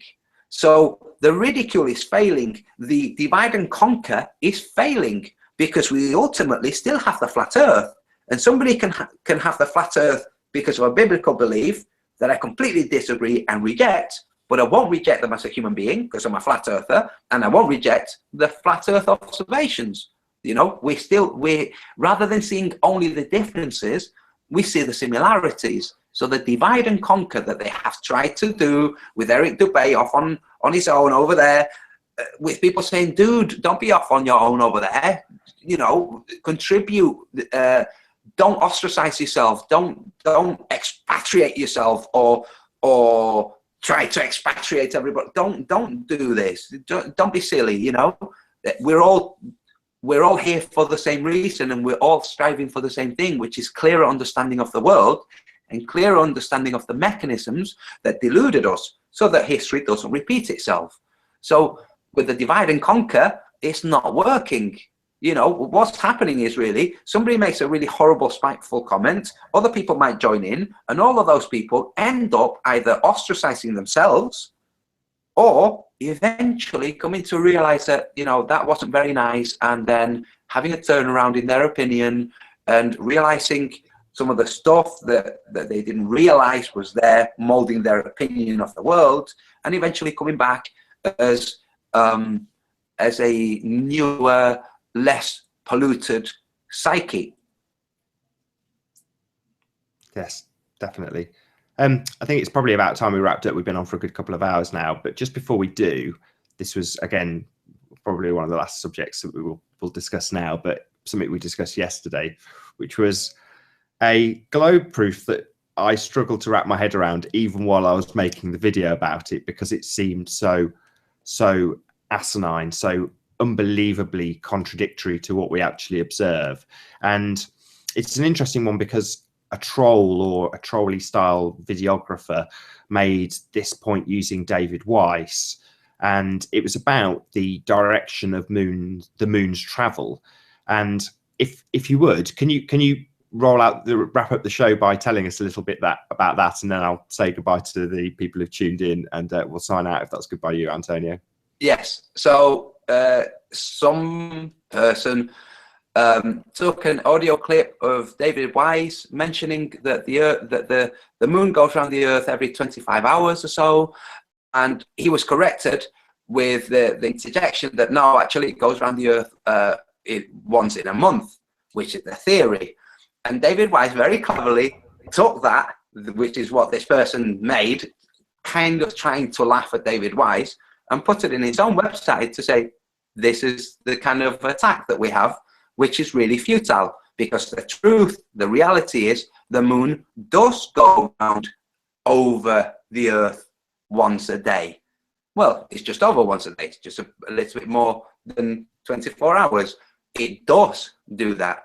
That it isn't doing that, and instead, our relationship to the sun is causing the impression, because we're spinning 24 hours and therefore also spinning 24 hours past the moon, makes this effect in the sky, is pataphysics. It's not true.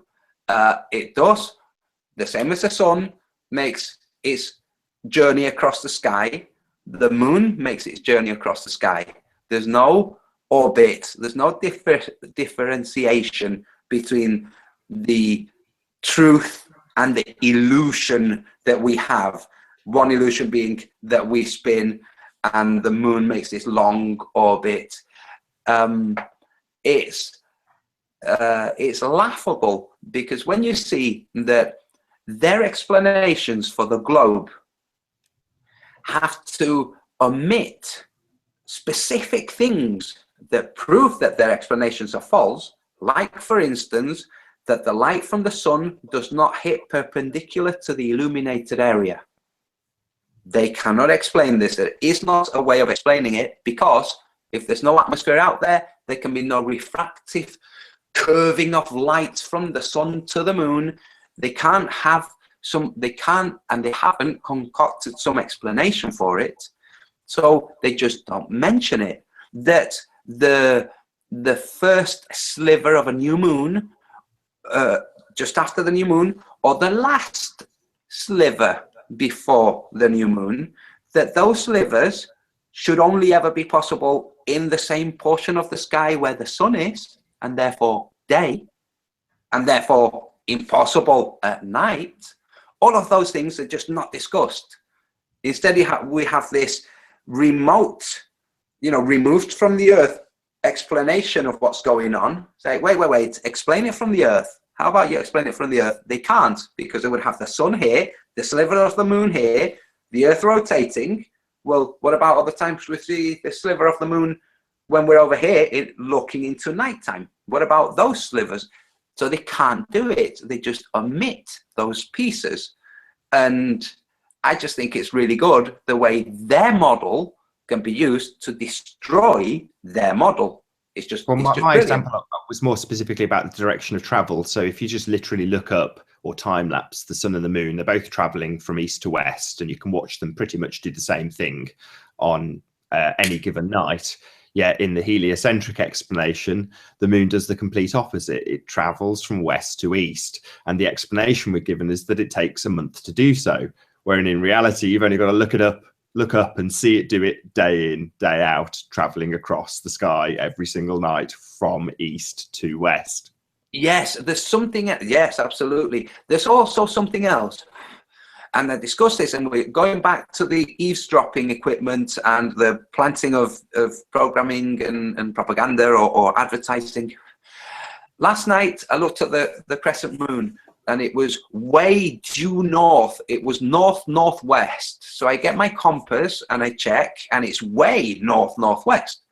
So I come on the computer. Now I have my iPhone with my compass. I couldn't find my physical compass, but it would have ratified because I know which direction north is, because that's where Manchester is from my location. And the moon's looking like it's going to set very close to Manchester. I'm directly south from Manchester. Now, excuse me. I get my compass, I check. That's north-northwest. I come onto the computer and I check mooncalc. It's telling me the moon is setting much more to the west than to the north. I then go back and check my compass, and my compass is shifted so that it's calibrated and that showing the same as mooncalc. Now, the real world tells you where the moon is setting. The programs tell you where it's convenient for the globe model for it to set. And the only way to verify this is with actual physical empirical observation. It's empirical evidence that will tell you what the moon is doing, where it's going, in what direction to your indexical point of view, it's setting and rising, all of these things. And the models will just represent what's convenient for them to represent. Which, for example, when you have the moon on mooncalc, you have the moon and the face of the moon, but it doesn't show you which way it's lit. Okay, so from the Britain, the moon is sometimes lit as a sliver that's lying down slightly. But mooncalc doesn't show you this. It only shows you the portion that's illuminated, because they can't predict at which angle it's actually illuminated. And the recent lunar reconnaissance orbiter explanation of the moon doing this oscillation back and forth is new. 20 years ago, there's no description of, and I don't mean that doing this, I mean this rocking back and forth. Do you mean libration? Anti-clockwise. Say again? Is it libration that you're describing, where it shows the extra extremities of the moon on the sides? No, not the libration, the actual angle, the oscillation. They call it the oscillation, even though that's the incorrect term, because oscillation would only be if you were looking from its north pole. So this wheeling back and forth, clockwise, anti-clockwise, of the lit portion of the moon and of the moon itself. Okay, this is new. If you checked 20 years ago, there's no mention of this whatsoever at all.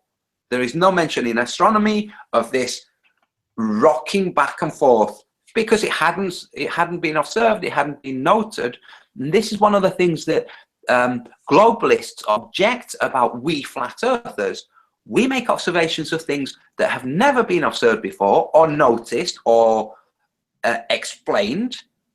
We made these observations, they reject them, then explanations are made for these observations that we've made, and then they give us these explanations back as if that's explaining it, especially regarding the curvature and the inverted mirage, okay, which obviously doesn't work because it's not actually upside down. They object to normal human beings having bona fide observations of the world that disprove the globe. Observations that don't disprove the globe, they just think are interesting, but observations that disprove the globe, they object to it, because we're not astronomers, because we're not physicists, because we're just normal human beings, as if we don't have ability to observe, an ability to reason, and ability to discuss. They object to it. It's almost as if they assume that we think we're superior, and we're telling them that they're inferior.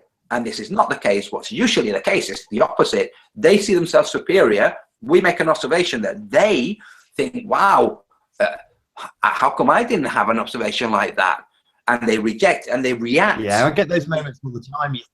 You can see another flat earther's observation said to me once or twice, where people have said, damn, why didn't I think of that? And it's a kind of childlike wonder being a flat earther. Yes, it's brilliant when somebody shows something that you haven't come across before, which is why I urge as many people. There's one guy, Malcolm X, he'll probably be watching this. Malcolm X just compile the stuff that you share, just compile it in a video. You don't need to narrate it. You can find music for free on YouTube, download that, detach the audio and attach it to your video, and just let it play. Let people see the stuff you're finding. I urge closet flat earthers to step out of the closet and bring their observations. Some people are bringing observations about the quality of life and how life changes, spiritual qualities. They're all bona fide, and they all warrant being exposed or explained or discussed, all of them. Please don't sit there and think that trolls will come down your throat and flat earthers won't defend you. That's not going to happen. You can just remove trolls' comments, you can delete them, you can engage with them, whatever you want. But so many people, Mark Sargent describes it as the hive mind. Okay, I made the observation that the blue marble has a size that can't accommodate the rest of the continent. It can't. Okay, and the globes have been made according to the blue marble, hence the discrepancies in the ocean distances and various different things. So it was just an observation that I made, and I put it out there, and brilliant. Other people see it and go, oh my God, yeah, true, brilliant. How come I didn't think, oh wow, if only. It's all great. And like you said, we love it. We go, oh my God, that's so true. Wow, how come I didn't think of that? But it's never, I'm not going to accept that because I didn't think of it. So I urge flat earthers to make videos and put your observations, because some of your observations will strike people the same way as some of the things that have struck Nathan and me and all the other flat earthers. All of us have seen stuff that made us go, oh wow, of course. And then we can go and check it and test it and discuss it. So don't think that because you haven't made videos, or that because your observations might seem a bit flimsy to you, make a video. We will have other people will discuss, will have an input, and you can create something. Not create, you can uncover a truth for which you happened to be the catalyst. Do you remember yesterday when I said, and this is, I'll close off with this. Yesterday when I explained how in Spanish, my original language is Spanish, which is why I feel like this sometimes in some of my videos, you know, when I say hello. So it's very easy for me to do, and it's just a little bit of fun. But the Spanish language, when somebody has an idea, they don't say, oh, I had this idea. They say, an idea occurred to me. An idea happened to me. And maybe because of my background, I actually accept the world as being something that presents ideas to you, maybe because you happen to have a resonance that made that idea gravitate towards you. Maybe that's what happens. I don't know. But when you have an idea that just pops into your mind, that you have not sat there constructing like Red's rhetoric, you've not sat there constructing an idea that you then say, I constructed this idea, I created this idea, I have this idea. Instead, with a lot of flat earthers, ideas occur to us. Things pop into our minds, observations, realizations, and I don't take ownership of them. I'm happy to not take ownership of them, you know, to think, oh, that's interesting. I don't pat myself on the back and think, aha, brilliant observation. Oh, brilliant. No, it could have happened to somebody else, and it does. The 100 monkey syndrome is true. And the tipping point is true. We do have ideas that occur in different minds, or simultaneously, or definitely without physical connection between the two, physical communication, ideas that pop into different people's minds, that those minds are not conjuring up or creating. Those minds are simply receiving. And a lot of flat earthers will be out there right now, I'm sure, going, yeah, I have received ideas, notions, observations that have just popped into my mind. It's because I think that kind of establishes that that's how things happen. And also Tesla explained that that's how the ideas came to him. So You know, I like the fact that Tesla actually explained this and discussed this, explained how the ideas come to him, and the tools for analyzing those ideas mentally also came to him. So he didn't develop them, they came to him. Yeah, it's a really nice way to round out the show, to say, if you're having a realization, don't hesitate to share this idea with people and fear the ridicule. I think on that note, Antonio, we'll have to sign out and say thank you very, very much for joining myself, Nathan Oakley, and Antonio Subirats for this Mechanics of the Fourth Wall. Thanks, Nathan, for being here, Antonio. If I can just say one last thing, I think that the way that these ideas arrive at us cannot be interrupted by the mechanisms of subliminal and propaganda. I think those things are there to try to change our vibration so that ideas don't resonate towards us. But I don't think that the actual ideas can be completely separated or stopped or shielded from us. I think that's what they would like, but I don't think that they can do this. So I just wanted to say that. Good point. Once again, Antonio, thank you very much for joining me on Mechanics of the Fourth Wall. It's been great. Thanks, Nathan. And for all of you who have been joining us live or in the chat feed, thanks. I've been Nathan Oakley. I'll see you all in the next video.